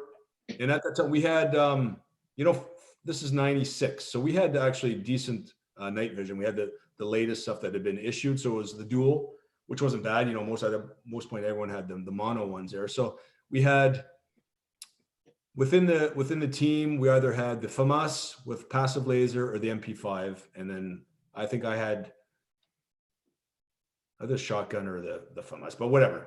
There's a shotgun in the team for breaching, and then there was one sniper that had the FRF2, but I think he carried the MP5 in support until he was needed. Anyway, we stopped short, and then as we approached the building that was being pillaged, the two lead guys in our team, Lesko and another individual, they basically walked up, were coming up to the front of the building when one of the mutineers came out, and he just basically, went full auto with his AK, and it went down the road, and then Lesko and the other Legionnaire returned fire, and the mutineer just basically went into the building, and then they opened up from the inside. So we basically returned fire, and then Captain Raul basically said, form a perimeter, and it was a bit chaotic. So that was my first kind of, obviously, firefight. So my recollection was just me. I initially returned fire, but then it was confusing as in who's what and who's where. And then at that point, Raul, the captain, is yelling his orders, and he's trying to maintain some sort of order and get us into a defensive circular position based on when we were positioned. So then I'm just trying to figure out where he's telling me to go and what to do. So I'm given my spot to go. I find a spot that seems appropriate, and then I'm given my arc. At that point, part of the team went into the building, and I think it was 4 of them, they had rushed out the back into the elephant grass behind the building. And the lights were turned on the building. So right now, boom, all the lights come on. Night vision, obviously done. Your night vision naturally from your eyes are done, but whatever. I just remember my heart beating, coming out of my chest, my ears from obviously the firefight, and then just trying to make sure I had my wits about me on who was where and who was what. And then, so I'm basically sitting there, things are kind of, now everything's kind of slow motion. Now things kind of coming back to normal time. And I'm looking at my arc. There's lots of chit chat going on, yelling. And then in the bushes, I see movement. And so I'm like, typically, what the fuck's that, right? So I look and I'm watching, and I'm trying, obviously my eyesight's not great because of the whole night vision to light and stuff. And I'm trying to focus. And I change my position, and I take a bound, and I find another a point of cover, but I'm a little closer in, and I think I can see someone beside a tree, hunched over on his knees. And I'm looking, and then I'm trying to figure out whether or not is that one of my teammates or is that the enemy. So I'm trying to figure out, and I'm at that point, that is my main concern. So I get up, and I'm my weapon at the ready. I take 3 or 4 steps towards, and then I can make out that it's an AK in the guy's hand. So it's definitely one of the mutineers. And I'm kind of at his 7 o'clock. So I'm at his rear. He can't see me, and he's just basically hunched beside a tree, not moving. And so I just basically walked up, and I was about 3 feet back, and I'm going to say "Ushpa," which is don't move. And then I yelled, "Captain." And he's like, "What?" I was like, "Come here." And he comes over, and he just had a look of complete fucking shock. I was like, "What?" And he basically just kicked the guy in the face as hard as he could, and then put his weapon to the side, and then we hogtied him. We recovered his gear, hogtied him, we threw him in the back of the vehicle, and then secured the area. And once all is said and done, we returned that individual to the Central African police. And they eventually, I think he was shot. They considered them just common criminals in that part of the world. Africa. Yeah, exactly. We weren't there to witness that, but they were considered criminals, and that was the SOPs that we had to hand them over to the police. The next day we returned, and 2 of the guys were found dead in the grass. But after when we got back to the camp, the captain obviously pulled me to the side, and we discussed perhaps my choices and how I went about doing what I did. I could have been maybe a little more aggressive, but in retrospect, well, he's right. But my concerns were valid. And then my thinking after all, thinking back is, did I necessarily need to use lethal action? I wasn't out to kill someone. That's not why I joined the French Foreign Legion. I just wanted a soldier. At that point, I had up on him. He wasn't a risk to me or to anyone. In the end, the result was right, but I could probably have gone about it better. But I would have my opportunity to learn my trade and do better. So it was a learning curve for me. Right. But it is what it is, and that was the second night we were there. So which wasn't a bad thing because we were thrown into the mix, and then already I had caught myself a guy, a prisoner, or whatever, mutineer. So granted, it might not have been the best technique, not something you're taught, but it got the job done. The reason I like that story or your telling of it is simply because I think for a lot of people who've never been in combat, they don't understand the uncertainty that accompanies combat sometimes. Just not only the fog of war and confusion, but our own self-doubts that kind of arise like, am I seeing something that I'm not seeing something? Is this a good guy? Is this bad? I mean, troop identification has come a long way, but there's always still that kind of, because if you make a wrong decision, he might shoot you before you shoot him, or if you make the wrong decision, you might shoot an ally or an innocent person. It's a very challenging situation. So I like that you approached that in the book and talked about it. I appreciate that. Totally foreign. I mean, a week ago I was in Castell getting, beasted because my locker was in shit state, albeit it was perfect. And then now I'm in Bunkie, Central Africa, looking at a guy holding his AK. So, it was a huge, culture shock, learning curve, and as you say, the fog of war, really, and whatever lesson learned. But the result was right. So then you guys had a larger objective. I guess that was before things went to hell. But then after things, you guys had a larger objective. One of the guerrilla rebel OPs. Yeah, exactly. Pone Jackson. So I mentioned earlier, we had that OP kind of overlooking it. And the rebels it was basically just a dirt, there was PK0, so no man's land, and then an adjacent road that went over, dirt road, a small bridge, and they had barricaded that with burnt out vehicles. And then they had a home that they were using, and then little bunkers that they had built as protective for the building. And they were using that coming and going. And when the French decided we were going to clear that half of the city, that was our objective. So the Cuss were going to fly in with the Pumas and take the main power station that was actually on the non-government side. And basically our sign or our signal to go was going to be a Cuss Puma helicopter with a 20 millimeter cannon that was going to fly over and then start giving orbiting covering fire. And that was our go. So we were at this OP, and the captain told us to get together, and we had some aerial photographs that they had taken with one of the Jaguars. And he basically briefed us up on the task that night. And what it was is that we had one VAB armed vehicle, and then two P-Cuts, which are basically Renault Jeeps, non-armed, or just a typical MASH, but a little more, Jeep, but a little more recent. And we were basically going to clear Pone Jackson. And the idea was that the VAB would lead the way.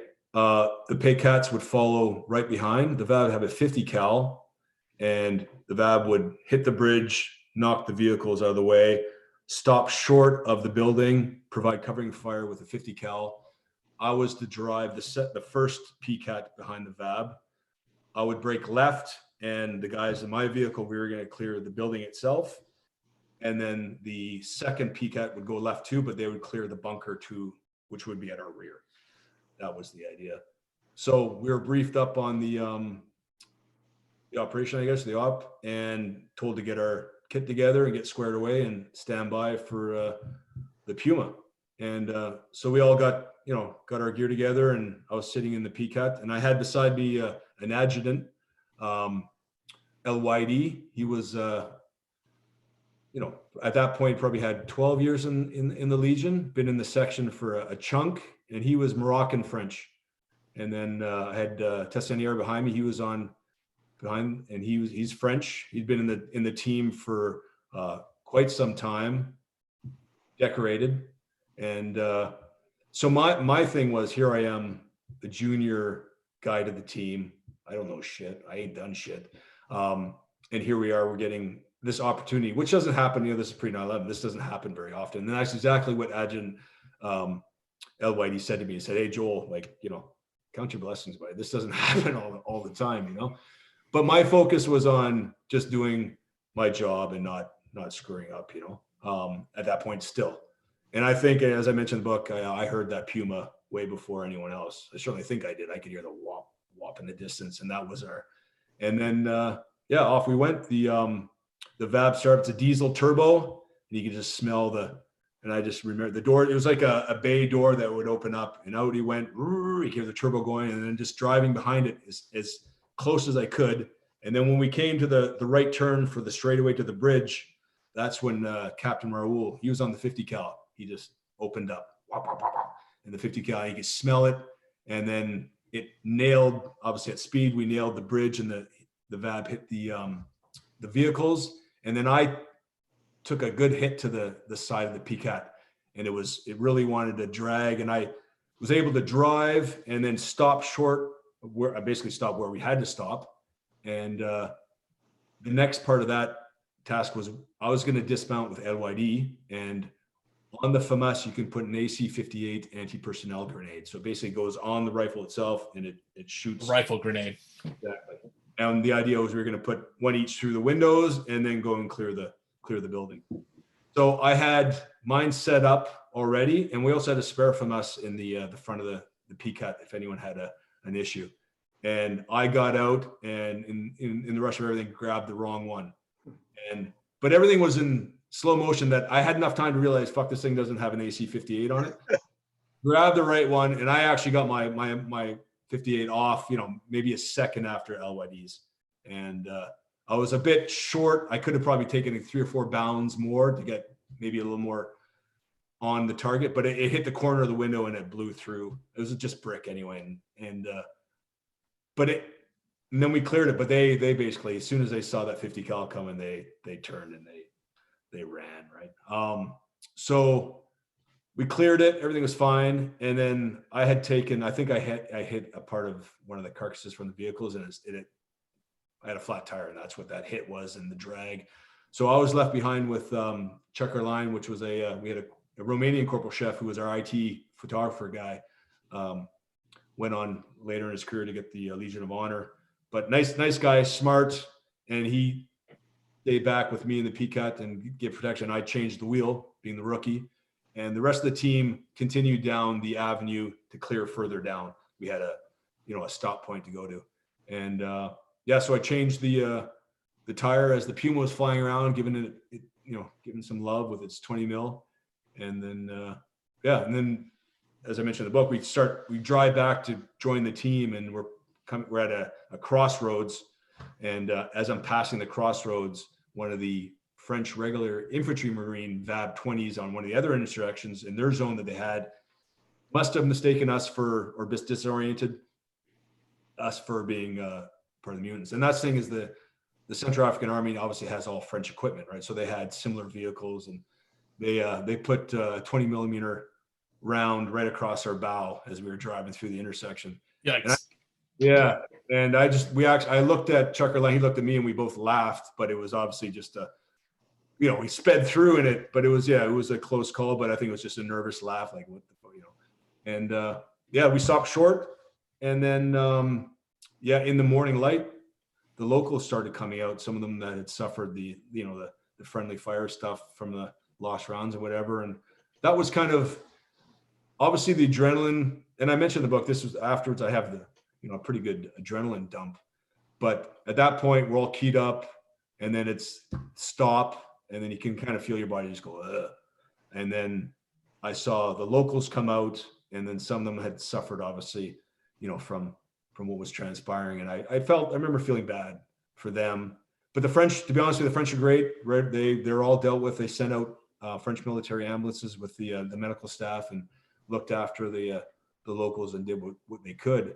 And we basically were sent back to the Point Jackson to clear the buildings a little more. And, we found some weapons and stuff, and yeah, and then just stood by, and that was it. So that was my kind of first, I guess. Fascinating. So how much longer were you guys there? What else transpired while you were? Yeah. So at that point, we were probably 2/3 of the way. We were there 3 months, or I was there 3 months. So it's about 2 months in. And I remember I went back to back to our camp. We were given 2 days just to, chill out. And that's where I wrote my grandfather, and he had retired a 3-star. My mom's dad, he had actually been awarded the DSO by Montgomery on the field for 10. Shit. Yeah. And then got the actual medal from King George at Buckingham Palace. So he was my childhood hero by all means, and a nice man, an awesome grandfather. And so he was the one that I mentioned that had gone into the Dien Bien Phu and didn't really understand the Legion. So I didn't sleep that night, obviously.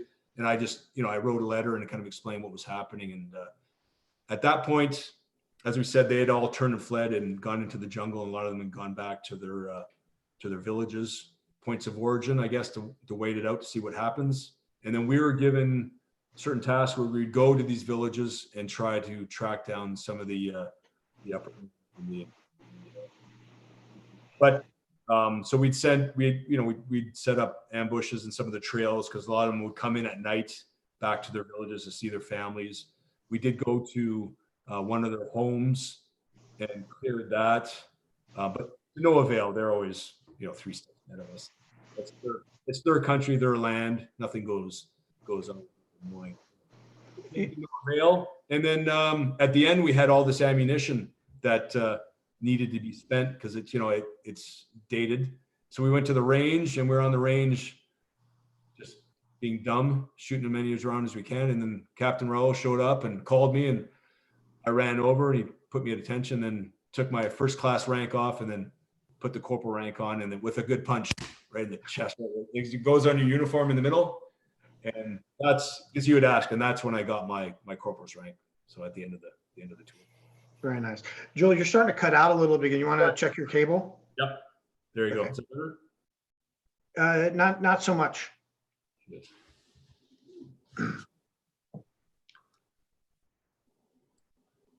It might just be that when you start getting you're speaking into the bottom of the microphone rather than the top. Is this better? Yeah, yeah. Okay. Yeah. Try not to move. Okay. Yeah. So that was, I'm not sure if you cut the last part, but that's where at the end, Captain Raoul gave me my corporal's rank. So yeah, that was 1996. So at that point, I'm 2 years in. Now you're a pretty young corporal at this point, right? In terms of service, yeah.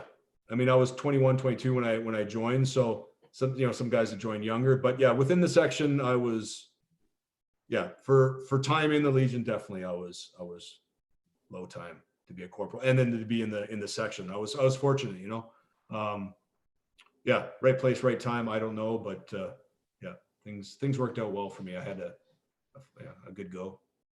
So then after that, is that when you went to the commando school?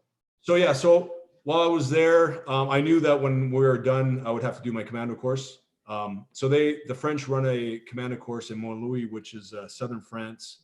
And then there's 2 parts to it. There's a fort on the Mediterranean, not far from Perpignan.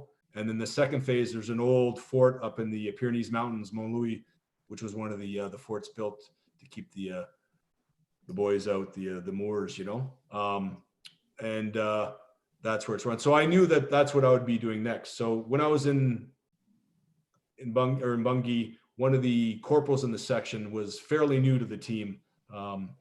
He'd come over from he was French. He'd come over from a regular French regiment to join the Legion, and got into the section Gilles. So we'd go for runs often around the perimeter of the base. And he kind of gave me a brief on what to expect, because I obviously wanted to know what to expect for my commando course. So we got back to France, got back to Calvi, and everyone went on leave. And myself and 2 other individuals that had done selection with me and got in, us 3 went and did our commando course. And that course we would be the only Legionnaires. So our course mates would be other GCP regular French. There would be the Air Force forward air traffic or air controllers, traffic forward controllers. There was the Commando Marine, which is the French kind of equivalent to the U.S. Marines, Navy SEAL, sorry. So they have, so they're the divers. Basically, it's the French equivalent to the Navy SEAL program, but obviously on a much smaller scale. And then there's the GIGN, which is the French anti-terrorist team. All their new members would do the same commando course. So that was my first introduction, and it's I think it's a month-long course, and that was my first introduction to kind of regular French troops, and then being the kind of the Legionnaire, you know what I mean? Which was interesting because a lot of them, that would have been their first time dealing with a Legionnaire, obviously, and it was kind of, you know, they probably had their misconceptions or ideas, and then just getting to be in a course with them and becoming friendly, and it was an interesting experience. How did they treat you? How did they respond to you initially? Because you kind of hooked up with a crew in the beginning and that you hung out with, right?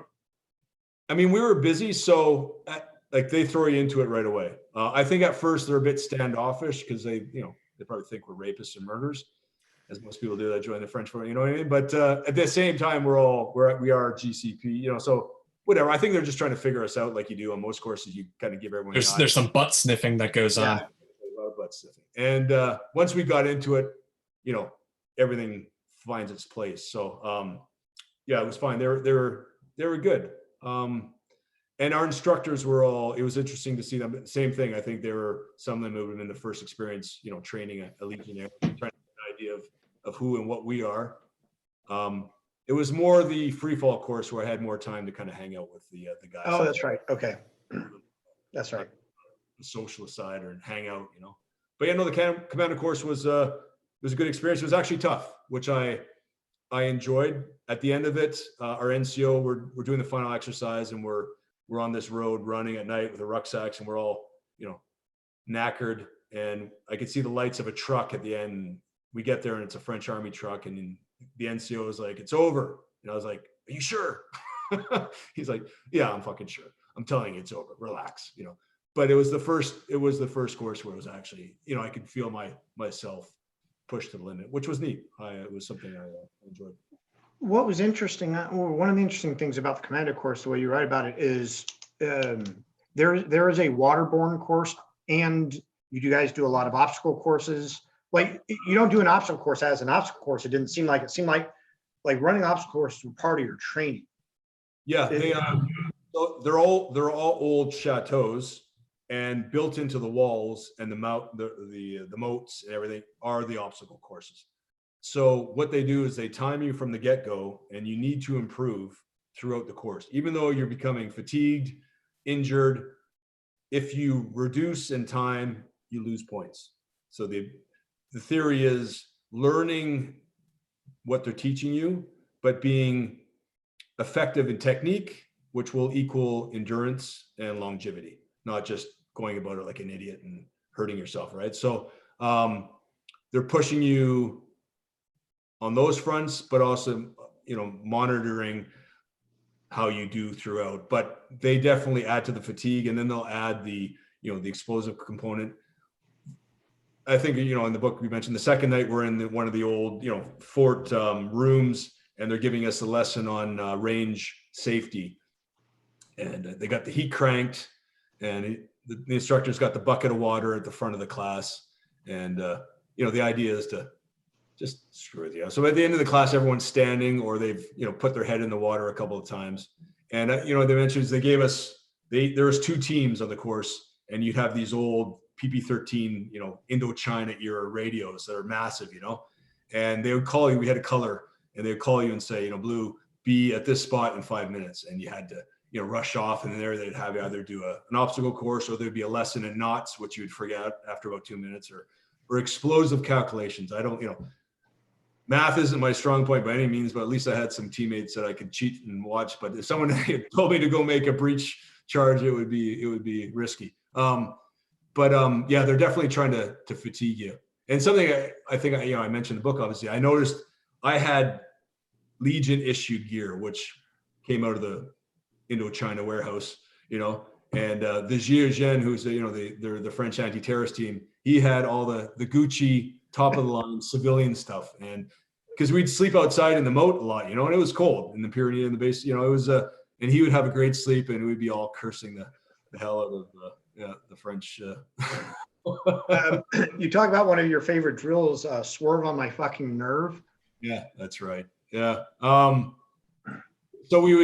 the initial phase of the course is in Perpignan, which is on the water. So that's kind of the amphibious stuff. So we would get the mask and snorkels on and learn, we got there snorkeling, get into the swells, cover the distance that we had to do. And then at the end of it, we'd come back. We had the kayaks the 2-man kayaks that we'd have to learn how to use our faces, how to stop basically on the beach, because we'd screw up the arrival and the waves. But you'd get to the beach and they would say, okay, we're going for a run. So you'd have to get your bags out of the back of the truck. In your bags, you have your runners. And so you'd all get into the back of this covered transport truck and they would close the tarp. So it's black. So there's about, 15 of you in the back of this truck. And they would say, all right, you need to be in your running gear. And then off the truck would go. And they would, swerve to the right, swerve to the left. They would stop, brake, accelerate. And we'd all just be, bashing at each other. Tempers would flare. And that was the swerve on my fucking nerves. And you're trying to change. Oh, so yeah. how did you guys manage to navigate that then? Oh man. And at that point, I remember because they have on one of the obstacle courses, it's called the, what was it called? But it's basically like a water pipe that goes up the side of the wall. And there's about enough space in between the pipe and the wall to get your hand in. And you basically use that as leverage. And then with your feet, you climb up. And I would scrape the shit out of my knuckles on that thing. And it's, it's a fort wall. So my knuckles, so reaching down, everything was always at the bottom of my rucksack, right? Whatever I needed, it's at the bottom. So I'd reach down and I would just be cursing life because my bare knuckles would be, it was a hell say. But we figured it out. And the idea was half the guys would just push themselves against the tarp, get out of the way. The guys in the middle would try to figure it out. It was just them, screw it. As you do everywhere, just screw with you. But it sticks in my mind. I remember that. So were there any other highlights of like the commando course that come to mind? No, I thought the instructors were good. As I said, that was my first kind of introduction to Reg Force French guys, and all the instructors were 3rd Commando qualified, and they all came from a lot of the French SF side stuff. So they were, they were good, man. They're all physically fit and switched on, and they would start to, during the course when they saw that you were, putting in the effort, they would talk to you, and they were good shit. I enjoyed it. It was like I'm enamored with forts, so we're doing a course in a fort, in a castle. It was like, how could it be much worse? But yeah, no, it was a good experience. So how you said they were all 3rd Commando qualified? How do the commando school?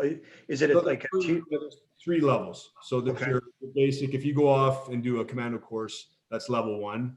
Level 2 is the monitor, so the one we're doing, but they were specifically designed for the SF community.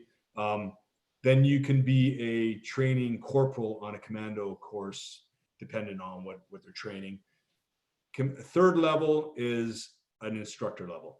So most of your NCOs in a team will go and do the 3rd level, and that gives them the ability to be an instructor. But it's like anything, I'm sure it's the same in the US community is, they'll draw NCOs from different spots to come in and be training cadre. And so that's it. That was me getting to talk and meet NCOs out there that have been in the other teams and different. And it was interesting too to see the difference between, a regular, French GCP, Fourier controllers, their SEALs, the Commando Marines, and then the Gcp, because I didn't know, but it was kind of interesting to see and actually I lied because on the commando course, we didn't have the Commando Marines. That was on the free fall course. They had their own commando course. But the Gcp, for me, that was very interesting because I was aware of what they were capable of. And that was not far from when they stormed the Airbus in Marseille. And the Gcp kind of became The popular. one where the movable stairs separated from the aircraft, and the one guy took a spill. That's right. And I actually did my free fall course with the second guy through the door. So No shit. and in the GAGN, if you're a new guy to the team, you were put with the most experience. So he had just gotten to the team, and then Marseille kicks off, and they go down, and he was at number 2 through the door. Yeah, no, they were. We got the GAGN would we do some cross training where they would teach us some of their house clearing techniques, because at that time they were pretty adept at that skill and some of their shooting and stuff. And yeah, so I was familiar, but it was interesting to see a person that was, for me, it was, Right. The type And I guess for people who don't know, the GCN, would they be equivalent to like Delta or the FBI HURT? Yeah, they would be. So a gendarme is like is police, so it's like RCMP for us. So it would be, I guess, it would be like your FBI, I guess, would be the closest equivalent, and then it would be their anti-terrorist team. So, but in the French system, that is the go-to anti-terrorist team. Certainly. And then what is the unit that's like colloquially known as the French SAS? Yeah, so that's the Premier RPMA. Okay. Yeah, developed based on the British SAS. So the same kind of, they have the similar wing dagger logo, and they are the prime regiment of the CUS. So Gotcha. Which is the Special Operations Command. So you have the Premier RPMA, you have their Commando Marines, which is like U.S. Navy SEALs, but smaller. And then you have the GIGN. So those are the 3 main parts of the CUS. And then you have the aviation side that's fairly new, but the helicopter stuff. And then second tier was the GCP group. And then there's like 3 different units, and like do they still call themselves 11th Shock just because it's cool? No, after they sunk the Rainbow Warrior, they were yeah, you remember they sunk, yeah, they changed names. In fact, one of our instructors was from the Elysium Shock. Now they're different, they have a different name. There's like 3, they're like experimental aviation units or something like that. Yeah. Yeah, no, there's some neat, it was neat. Even I'm a young man, I want a soldier. You're there. There was some interesting stuff going on. Yeah. For sure. So then after you finish the commando school, then what's next for you? So then I go to PO, which is the French military's jump school in the Pyrenees Mountains, just outside, not far from Toulouse, where Airbus is based. And that's a 3-month course. So there, same thing. All your CUS, newcomers to the CUS and the GCP, GAGN, they go there to do their free fall course. So I show up with another corporal, Dimitri, who had done selection with me. And so we get there, and it was, they take us to our rooms, which were NCO rooms. So for me, it was coming from, it was like, is this, and we were eating at the officer or the NCO's mess. It was just very different for me. But I met some of the Commando Marine guys. They were switched on guys, and basically just jumped for 3 months. And then we had the weekends off. They had it's interesting because they actually broke down, the course was broken into 3 phases. And between phase 1 and 2, there was a week off, and the lieutenant running the course agreed it didn't make sense that I go back to Calvi, because that's a 2-day trip and to come back. So he called my captain in Calvi and asked, hey, listen, we could keep Struthers. We'll just jump them. And, and so again, I hate to say it, but your average Legion experience is not, I was very fortunate, you know what I mean? So, it's kind of a biased portrayal, but it is what it is. But yeah, so they just jumped the shit out of me for the week. I would go to at that point, I was new. The first phase was basically, we were jumping out of Platus and just learning the basics of free fall.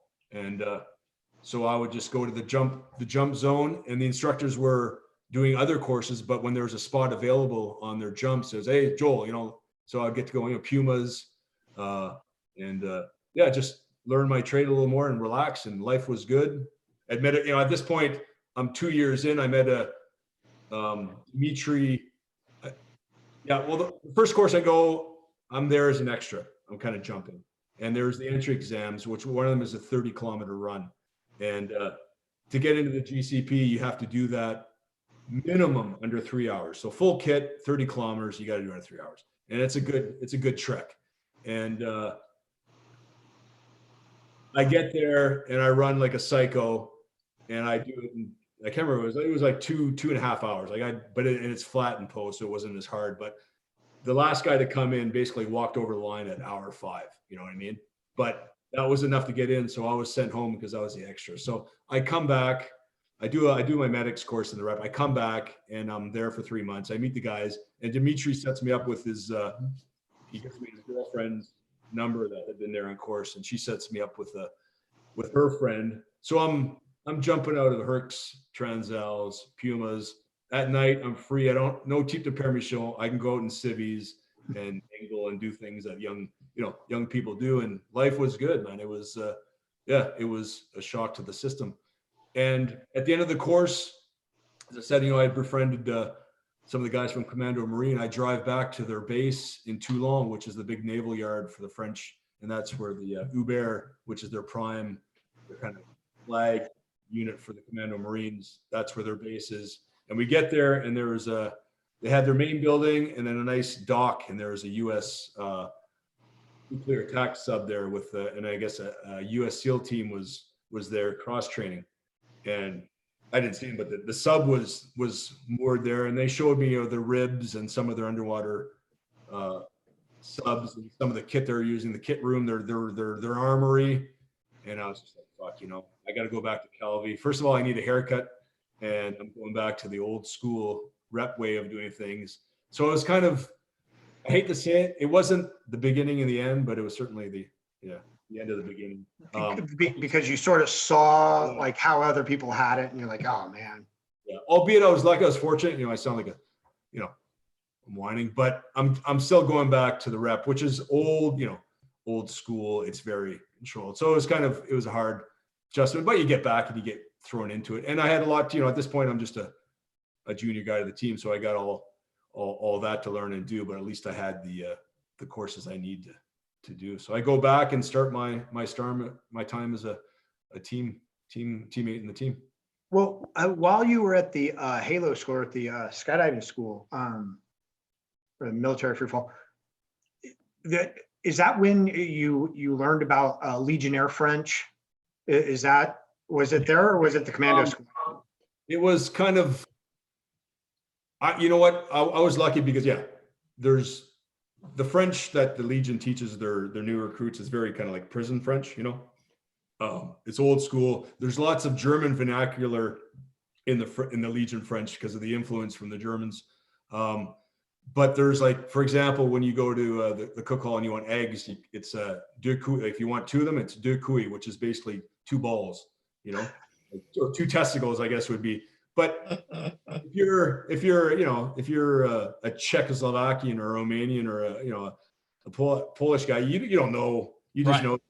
So when you get your first little taste of freedom and you're at a restaurant, there's a nice lady as your server, you're asking 2 balls or 2 testicles. Give you a look like what? So you learn. I had a funny anecdote. I kind of feel bad, but it was funny at the time. I had a German captain on my free fall course, and he was there to obviously to do his free fall training, and he didn't speak any French, so I was his translator. And we had a long weekend come up, and he was excited that his family was going to come down and they were going to go to Paris, and he wanted me to teach him how to book a room, like to ask for a hotel room. And so he spent the week training, and off he went to Paris, and he could say almost perfectly, "Could I have a room, please, wench?" Yeah, you write about the guys. You write about the guys kind of giving you shit because, like they go, "What is it?" or "What did he mean?" or "What did he say?" So the Marine guy, so. Yeah, my French, I'm not French. So we would in our talks and stuff, sometimes my Legion slang and then my Anglophone accent would take over. And a lot of times it'd say, it'd be 4 of us. And then I'm talking to one, and then he would just look to the other guy and say, "What's he saying?" And it would drive me fucking nuts. And then obviously, as soon as I knew that it got to me, and then I became one of the team leaders for the jump. So I'd have to brief all the guys. You know, they break us up into 2 sticks, whatever, or 2 teams, and I'd have to brief pre-jump. And typically every freaking time at the end of it, one of them would say, "What do you say?" It was just, it'd give me a hard time, but it was Yeah. That's fascinating. It's interesting though, that because of their history and because of everything else, that Legion French is actually a thing. Yeah. You know, that it's almost its own, like, not language, but, you know. Dialect.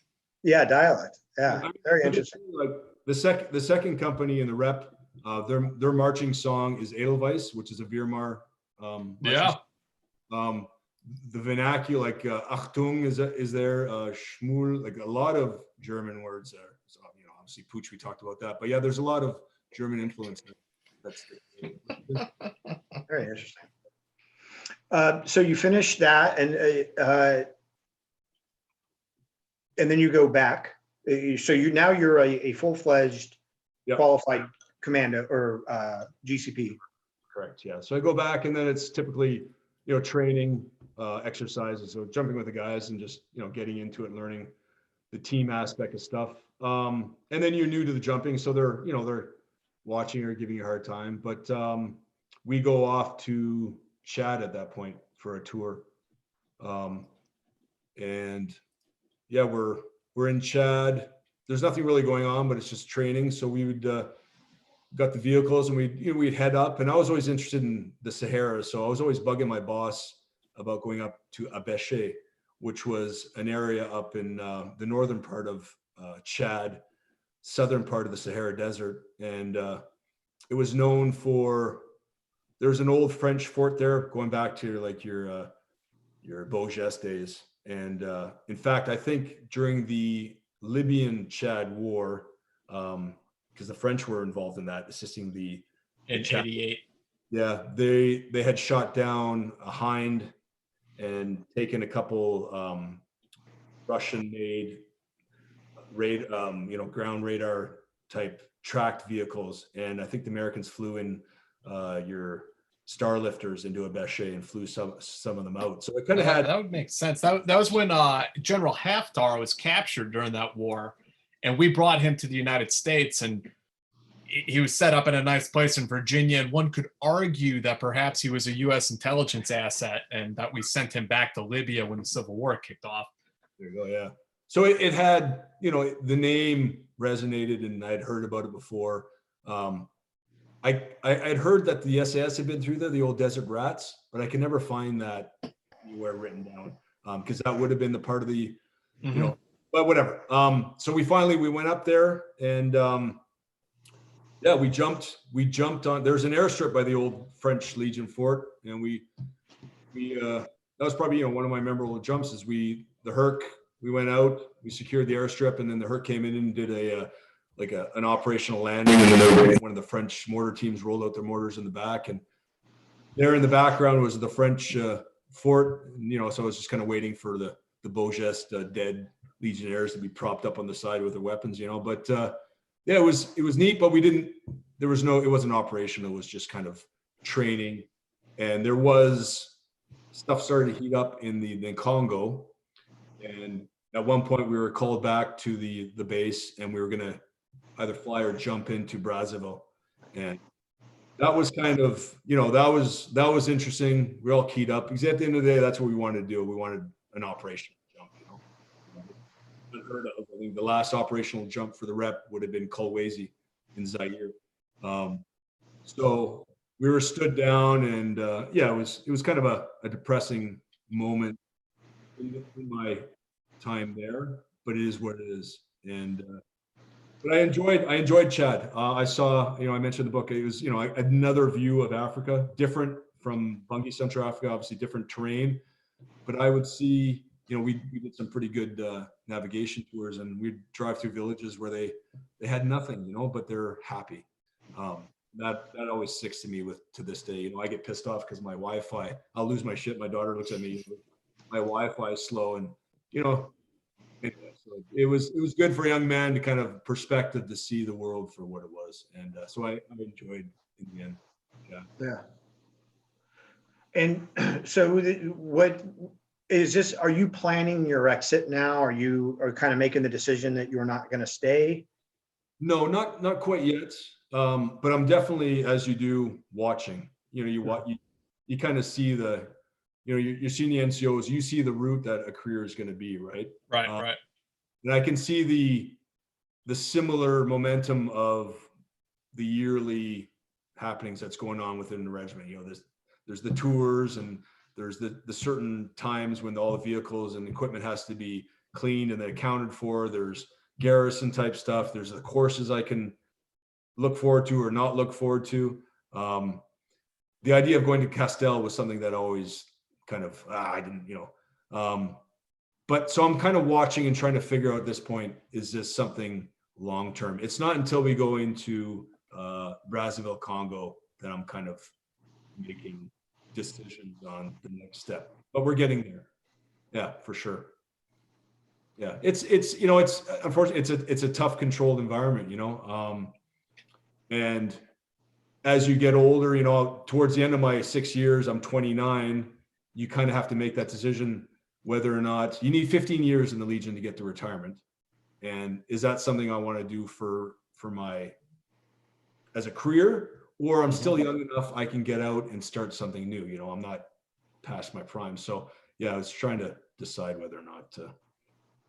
And what were you thinking about? What were you drawn to as that kind of time was approaching? A lot of times I was thinking about girls.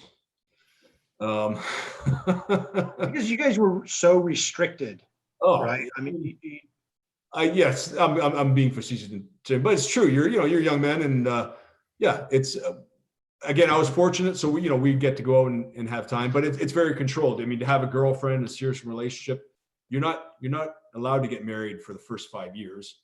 And once you hit the 5-year mark and you're an NCO, I think you need to pass. Well, you did at the time. You had to pass in front of your captain and ask permission. So yeah, so to have a real life and that hence the higher turnover. And I know since my time, they've obviously been busy Afghanistan and certainly Mali these days. They're a little less stringent on guys, and things have laxed, and the rules are not quite as tight. Just for that, the guys are doing it. If they're there doing it, don't be too hard on them, just to cut down on the turnover. But yeah, I'm kind of just looking around at this point, enjoying the experience, but I'm hitting it, a little more mature, a little more experience, trying to think, hey, what is this what I want to do as a career? And then looking at my peers and thinking, is that me? And it's starting to go, no, I'm starting to think about, returning. And that's the thing too, is I didn't leave Canada because I had an issue with it. I love, I'm a proud Canadian. I'm just there because I want a soldier. So I have no interest in being a French citizen. right. And I always feel like I'm a guest in someone else's army, right? I'm not, and that's maybe others are different, but yeah, so I'm starting to think. And then we go, we go off, we're in the Alps doing our winter warfare course with the second company. And in Brazzaville, Congo, it's the French ambassador's residence is the Casa de Gaulle, which is the old residence of General de Gaulle. And that was considered kind of his Free France headquarters during the Second World War. And today it's the ambassador's residence, but it's considered a French monument. And one of his gendarmes, because the Civil War, and I had mentioned Gilles, who was the guy that I'd run around with during the commando course. The team was in Brazzaville, Congo, and were ambushed by the Congolese army when they were bringing expats to the airport, and Gilles was killed in that contact. And so this is us going back because during the Civil War, the French ambassador stays in the country. He's staying at his residence. His gendarmes and the CUS are protecting part of his perimeter. The embassy is open, but anyway, one of his gendarmes is killed. One of the it was either a Cobra or one of the paramilitaries. There's two, the Cobras and the Ninjas, and one of them's crept up to the wall and basically shot him point blank and killed him. And so the costs initially secure the ambassador's residence, and then the GCP group is tasked with that. So we fly in an armored Transel C-160, and we land, and then we drive to the Casa de Gaulle, and I do 2 tours there, 3 months each time. And that's where I'm kind of starting to think, this is interesting, I'm enjoying it, but unfortunately we're not really doing a ton, and I need to make an exit plan. And as I mentioned in the book, the local government or the government had hired 2 Mi-24 Hind gunships that supported their efforts. And about once a week, the Russian pilots would fly over the Casa de Gaulle low level. I think just kind of, putting it out there. Again, I don't know the politics between the French and stuff, but whatever, there's some issues there, but they would fly low level just to, say, hey, and I would run out all the time and look at the belly of the beast. It was blue as that Russian blue, and obviously we'd been jumping in the Puma helicopters all the time. And I was always watching the pilots and kind of enamored with the whole thing. And I was like, you know what, maybe that's my next move, helicopters. And it was when those Hinds flew over, I was like, you know what, I'm going to go and learn how to fly helicopters. So I reached out to a training school in Canada. It's funny because I called, we were back in Calvi, and I had an interview with the chief pilot of the training school, which is VIH, Vancouver Island Helicopters. And I called him from the phone box on our parade square in Calvi, in the rep. And I was like, Dave was his name. He was like, there's a bit of a lag. Where are you calling from, Joel? I'm like, yeah, I'm in the 2nd Airborne Regiment, the French Foreign Legion. There's a noticeable pause. Like, excuse me. Let me review your file. Anyway, at that point, that's when I was on my way out, and I didn't say too much. But once I was given a spot on the course, then I knew. And then at that point in my career, here I am. I'm at five years plus. My captain is saying, do you want to go the NCO route, but you need to sign on for an additional year or 3 years. And I declined. I said, no, sir, due respect, I'm moving on. I have, I'm going to go back to Canada and do this, which that was Captain Demul. He was the captain of the GCP when I left. He went on to be the CEO of the regiment and led them when they jumped in to go on Timbuktu in Mali. He'll be a general here shortly, and he wrote the foreword for Appel.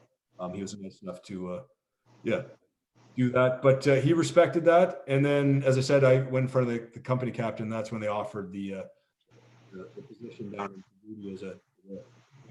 But I had made my decision. I was 29. There were certainly attractions to stay, but the pull to carry on was stronger. And I felt bad. To be honest with you, I felt my teammates.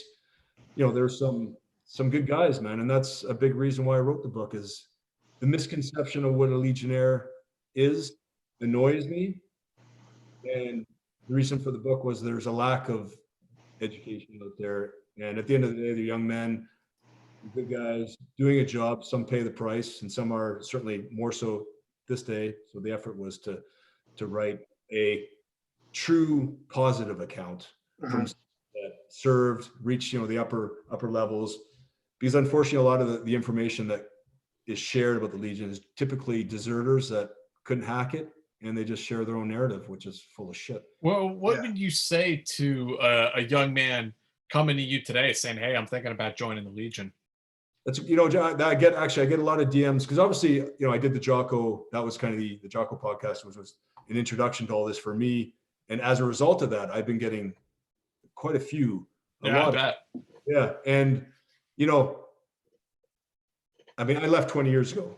The Legion's come a long way. And Dimitri, the guy that I mentioned, that we went off and did a jump course together, but he's actually he made his way up all the way through the ranks. He's now a lieutenant in charge of the recruitment in Obiang. So he's done well for himself, obviously, no surprise, but now it's kind of full circle.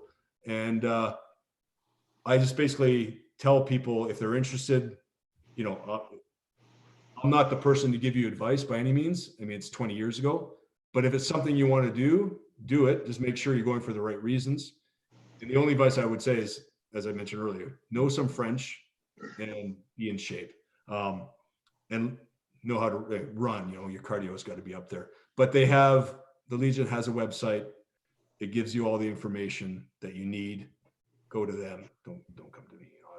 Is there a process for commissioning for Legionnaires who are not French born? To become an officer? Mm-hmm. Yeah, you can. If you're successful and you climb the ranks, and they feel that you have the aptitude and the ability, to be an officer within the Legion, you write the exams. I believe they might. I'm talking above my pay grade at this point, but they might send you to a military officer school, but you certainly have to write the exams. But you can only, I believe, if you're not a born Frenchman, you can only hit a certain rank. Okay. And is it true that they offer you French citizenship at some point? They used to. Definitely, if you're injured in combat, you were given your French citizenship. When I was in, it was a administrative process after 5 years, I believe. Okay. That's changed. Now I think I might be wrong, but I think now it's 8, and it's not a given. But yeah, it's not a. So when you were planning your exit and planning on flying helicopters, at any point, and I don't know what the process is in the Canadian military or if there's a program in the Legion, but at any point were you looking at sort of a military helicopter pilot aspect, or was it sort of like you just wanted to kind of pull pitch, get out of the military altogether and go the civilian route? Yeah, 100%. Someone had actually mentioned that you could get into the Canadian military and do selection for the JTF. And I had actually asked and looked into that, but no, you had to join Reg Force and then do, so I wasn't interested in going back to, basic training as a private at 30. So yeah, I went straight into flight school and I started flying up in Northern Canada. And, it does kind of off topic, but close. I remember, it's kind of a regret, to be honest with you, is I was driving fuel to one of our staging areas, and that's when 9/11 happened. And I remember pulling into one of the camps, and everyone's in watching TV screens. And yeah, if I could go back, I would have gone and said, "Fuck helicopters," and joined again. But I didn't. And yeah, it is what it is. Everything happens for a reason. But yeah, no, I was kind of done with military. I've been there, done that, and yeah. But I obviously went and spent a couple years in Iraq and did a year in Afghanistan. So I was able to kind of get some of those things and see what's happening out there afterwards, albeit it wasn't obviously as a soldier, more of a civilian contractor. But yeah, it's something I feel like I never really tested or had the ultimate test as a soldier. I had my small little experiences, but I certainly never did what a lot of young men and women are experiencing these days. So, but then again, be careful what you wish for. A lot of them suffer from it. Sure. So it is what it is. Yeah. Sure. I think that a lot of pre 9/11 soldiers, especially special operations soldiers, can identify, with that sort of idea that, you wait, and you train, and you're in a job for a reason. And it's not that you're a cold-blooded killer, but you join this to test yourself or to do something, and the balloon never goes up and you never get a chance to do it. And then, yeah. On that, I served with, unfortunately, when I was in Iraq, the early days, I was there for a couple of years on and off. And I hate to say it, but there's a lot of people in that category that now were given the opportunity to work as private contractors, and they just, their behavior was, questionable. Just, trying to prove things or given that, Right. They want to get some. Yeah, exactly. And then, anyway, but no regrets, everything happens for a reason. I'm happy with the Yeah. So you became a pilot, you went into contracting, and then like where, because you not only have you written this book, but you have you have your business what Legionnaire, I'm sorry, engineering or engineered Legion. Yeah, well, that's so. Yeah, I get out. I start flying helicopters, Right. commercially in Canada, and typically the winter times are slow for helicopters, obviously. And if there's any flying, it's going to the more experienced pilots. So as a low-time pilot, you're not making much money. You're just flying to get experience. And a lot of the guys in the team, in particular, the roommate Ken that's in the book, Schmidt, he had gotten out and they were working for a British security firm called Armor Group. Okay. Oh yeah. No longer exists, but they had contracts supporting Halliburton and KBR in Algeria, natural gas efforts. So I had an interview with a nice lady, Caroline, in London, and they were hiring guys to act as OLCs, which is an operation liaison coordinator for Halliburton or KBR in Algeria. So they had natural gas rigs in the Sahara. Obviously, due to the terrorism issue in Algeria, the Algerian military or police would secure the rigs and the living quarters. So they would hire typically ex-Legionnaires, English speakers, to act as OLC. So you'd be the liaison between KBR, the client, and then the security forces providing security for the rigs, and then manage the road moves or what have you. And that's actually where I've put all my words for the book into a Word document, was 3 months sitting on a rig in the middle of this area. So I would do that to supplement my income. And then the Iraq war came to an end. And KBR obviously had the relationship, or sorry, Armor Group obviously had the relationship with KBR, and they were given the LOGCAT contract with the U.S. military to build a lot of the camps, the DFACs, and then the fuel. So I was flying, and Caroline called me and said, "Do you want to go to Iraq?" And I was like, "Fuck yeah!" It'd be interesting to see, something that I've heard so much about. So KBR had 3 floors in at the Sheraton Hotel in Baghdad, not far after Mr. Bush was on the aircraft carrier saying the war's over.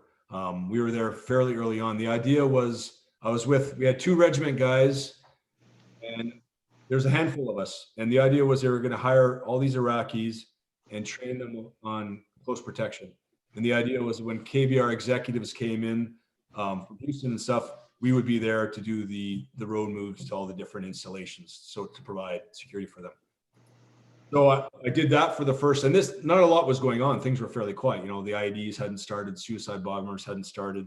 There was still a weapons embargo and all this kind of stuff. So it was pretty tame, but it was interesting.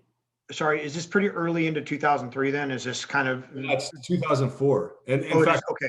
I got it wrong. In fact, actually something I read when I was on the Jocko podcast, I got the dates wrong. And I think I remember said, it was when he was in Ramadi, and I said, yeah, we were there at the same time. Not a lot was going on. And he gave me a look like, what the fuck you talking about? But I had the dates wrong. It's my bad. But anyway, yeah, it was very early on.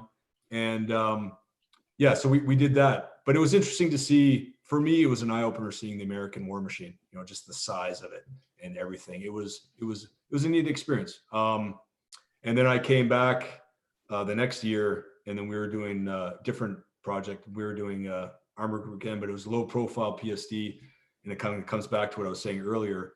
And we had an installation right beside the green zone with 4 or 5 villas. And for a lot of the clients, like we were looking after USAID, FLIR, so doing a lot of the rebuilding. And a lot of your teams, like your Hearts, Blackwater, that kind of stuff, they had a bad name for themselves. And the Baathists, the jihadis, whatever you want to call it, time, were kind of going after them because they were shooting their uncles or families that were out for a drive and didn't respect the distance. You know what I mean? There was a lot of questionable. I'm not putting that on names I just mentioned, but PTSD or PSD teams in general had a bad name. So what we were doing is low profile. So we'd have 2 vehicles, soft skin that we bought locally, or a BMW, Mercedes, Opel, whatever, and it would be 2 expats, 1 each vehicle, and we had Iraqi nationals that we had trained, And out we go, and we just try to blend into the traffic because Baghdad was obviously chocker block at the time, just a traffic jam. And the idea was we would blend in and not be the targets like the up armored and the PSD. We had our DoD badges, and we'd have our we had Union Jacks classified because anytime a PSD team would roll up beside us, we'd have those in the windows right away, because if they look down and see an Iraqi with an AK on their lap, it's complicated. Yeah. But that was a challenge and a half. I don't know how many times I told my driver to slow down, and I got a 50 cal from an American checkpoint right over the top of our vehicle as a warning shot, because we're going to it was a lot of work. And I ended up actually punching out one of my Iraqis. And Armor Group decided to send me up to Tikrit. But to be honest with you, it was a challenge. Or every once in a while, Mohammed wouldn't come to work the next morning, and the Americans would show up later with his DoD badge saying, "Yeah, we shot him yesterday in an ambush." You know what I mean? God damn. Yeah, playing both sides, right? Yeah. So it was a learning experience. It was neat to see the American military at work. It was an eye opener for me, totally different from what I had experienced. And then I was up in Tikrit working with the Corps of Engineers. And they were working just not far from Camp Buckmaster. And they were cleaning up a lot of the old ordnance facilities there that you guys had bombed. And so they would go in and try to clean up, because some of the stuff hadn't gone up. And I did that for a while. We go up into Mosul looking for weapons of mass destruction. No success. And then so I would fly 6 months, Iraq 6 months kind of thing, and then I'd do that back and forth. And then Armor Group got the contract with the British Embassy for the Helmand contract in Afghanistan. So 2007, Helmand was obviously the British area of responsibility, and they had an advisor. The Foreign Commonwealth Office had an advisor to the Helmand governor. So Armor Group had the contract in Kabul and down in Lashkar, and so they asked me if I wanted to do that, but I'd have to commit for a year. And I was having read obviously about Afghanistan and all the books and just watching it. And again, I wanted to go and see what was happening. And so we were down in Lashkar working with. We were embedded with initially the Para-Reg, the Brit Para-Reg, and then the Commando Marines, because they would do 6 month tours.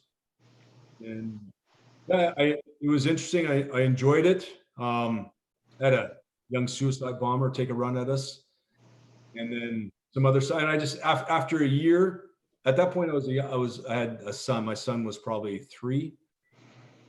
I was kind of at that age. I was like, you know what, this is interesting, but isn't anymore. And so what are you up to today, Joel?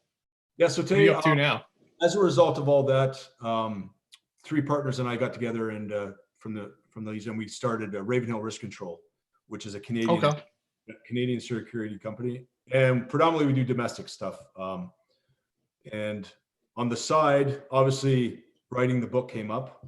I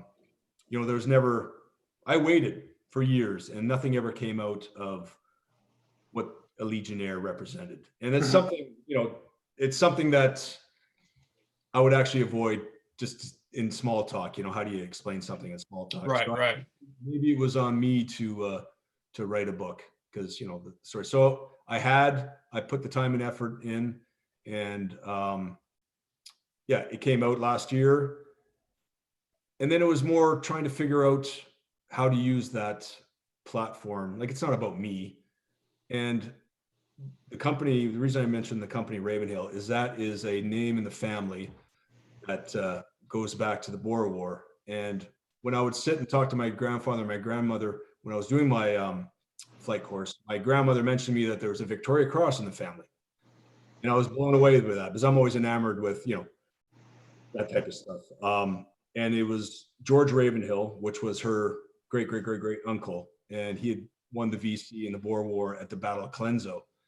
But he had been one of 8 recipients that actually had the medal taken back by the Queen, the UK government, for theft. For what? Theft of steel. So he'd done the Boer War. He had gone then and served in France, come back, and one could only assume found himself in like a penal section for, misbehavior, drinking. Obviously, one would assume post-traumatic stress, Mhm. of its effects, First World War, all kind of stuff. And he felt that he wasn't being given his due wages. And in order to feed his family, he had gone and he was stealing steel out of the yards in Birmingham, just enough to sell to pay for food. And he was caught. And for that, they took the VC back. Wow. And he had 4 children. 3 of them were sent to orphanages, 2 in the US, 1 in Canada. And he died at my age, 48, destitute.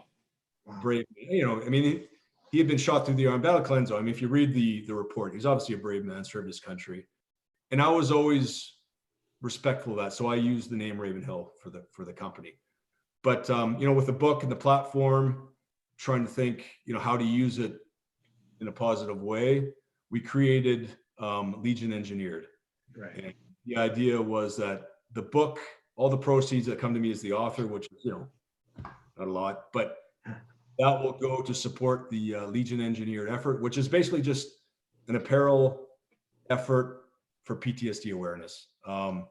So I'm trying to learn more about it, but out of respect, any man or woman that wants to serve the country, and off they go and they come back and they pay the price for whatever reason, it's sad, but it's honorable. If I could help or learn, or we could do one thing for one person, maybe that will make it worth it, right? So Legion Engineered was an effort to kind of, maybe bring it all full circle, and maybe I'll learn more about post-traumatic stress and some of the history and some of the efforts and things to help. And there you go. That's So once again, talking to Joel Struthers, the book Appel, you can get it on Amazon, you can get it on Google, right? Google, what are all the avenues? Yeah, so it's Amazon everywhere. You can get Kindle, Apple, Google Play, Kobo. The audiobook will be out in July, and the movie starts. No, Kelly. Maybe soon. The links for Amazon is down below, and I believe that the Kindle is on sale, right? Or the Kindle book is on sale for right now for like $3.99 or $4.99 or something. I mean, it's a steal, guys. Definitely check it out. And then Legion Engineered is also linked below the video in the box. So you guys check that out. Check out what Joel's doing. Also, everybody, thank you for joining us tonight. If you haven't subscribed to the channel, please subscribe to the channel and hit that notification button. If you want to join our Patreon, we have exclusive content that each one of our guests generally does. Joel's going to do something for us tonight. $1 a month. $1 a month will keep you happy. And the link to that is down in the description also. If you guys give this video the thumbs up, you comment on it, you share it with your friends, all of that helps us bump up in the algorithm, and it gets Joel's story out there, and word about his book out there. So, I mean, please spread it far and wide. Tell your mom, tell your kids, tell your dog, let them know. I mean, this is really fascinating because it's like you say, Joel, like there is not a modern history of the French Foreign Legion out there, or a modern take on it. I think that there is still the impression that it's criminals, it's people on the run who are joining, and and then it's antiquated, right? That they're working with 1950s gear and things like that, but it's really a very modern force. Oh, for sure, yeah, and huge, because of Afghanistan and Mali, they've come a long way. It's impressive to see the equipment and stuff that they have. It's as I said, if you're a young man and you don't have the opportunities and you want to soldier, it is a good test. Well, even if they do have the opportunities, there's something very romantic about. Yeah, there is. There's something very romantic about the whole idea of joining the French Foreign Legion. Ideally, if you could do both, that would be nice. If you serve your country, you want to try something else, or go and do the Legion, come back and join your own, use the experience and knowledge that you gain. That's something, I wish I kind of maybe had spent a little more time in or done something for my country, but c'est la vie, right? But yeah, no, it's really good. And it's not like you didn't try, unfortunately, Canada at the time as a peacetime country had smaller forces and they just didn't Yep. need the people. We have a couple questions that we need to get to real quick here. Let's see here. Thank you very much, Ian. French and Canadian MREs, or meals ready to eat. I don't know what they call them in France or in Canada. Contrast and compare. I think the French have come along. Initially, they're pretty old school. I think they had a bottle of wine in there, like a mini bottle of wine, which is Nice. unfortunately, I think those have stopped. But they've, when the French went into Afghanistan, they kind of saw how things are happening with the coalition and the other ways of doing things. I think they've really upped their game since their time in Afghanistan. So they kind of copied the American MRE type thing, add water. But yeah, at the end of the day, does anyone write home about their MREs? No. When you were in the Canadian Reserves, did you ever have any of their MREs or their rations? Yeah, I would have. To be honest, I don't recall. To be honest, Recall. It would have been probably very similar to the American stuff. Yeah. So probably nothing that you would find in the Michelin Guide. No, exactly. Definitely not. Yeah. Thank you very much, James. Any experience working with the 13th Airborne Dragoon Regiment, soft reconnaissance unit? Negative. No. And DJ, thank you very much. He just said, great episode, guys. And that's it for our questions tonight. We really appreciate everybody joining us. And Joel, we really appreciate you joining us.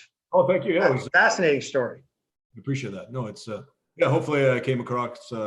I'm no vet at this game, so it's another learning experience. No, this has been great. This has been a huge eye opener for me, and I think anybody else is trying to research, what the French Foreign Legion really is and what it isn't. It's going to find this helpful. Yeah, for sure. And again, please check out Joel's book.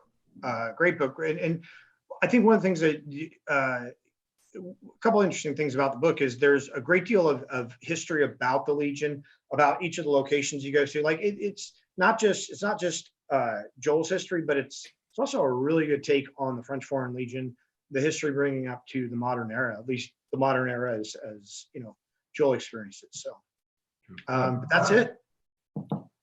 All right. See you guys next week. And hey, let me just tease out the guest for next week.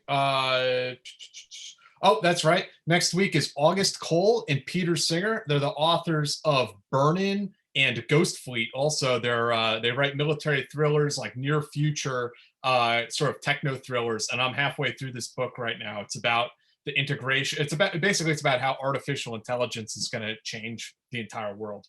So we'll have both of those guys on next episode. Well, and thanks everybody. We really appreciate it.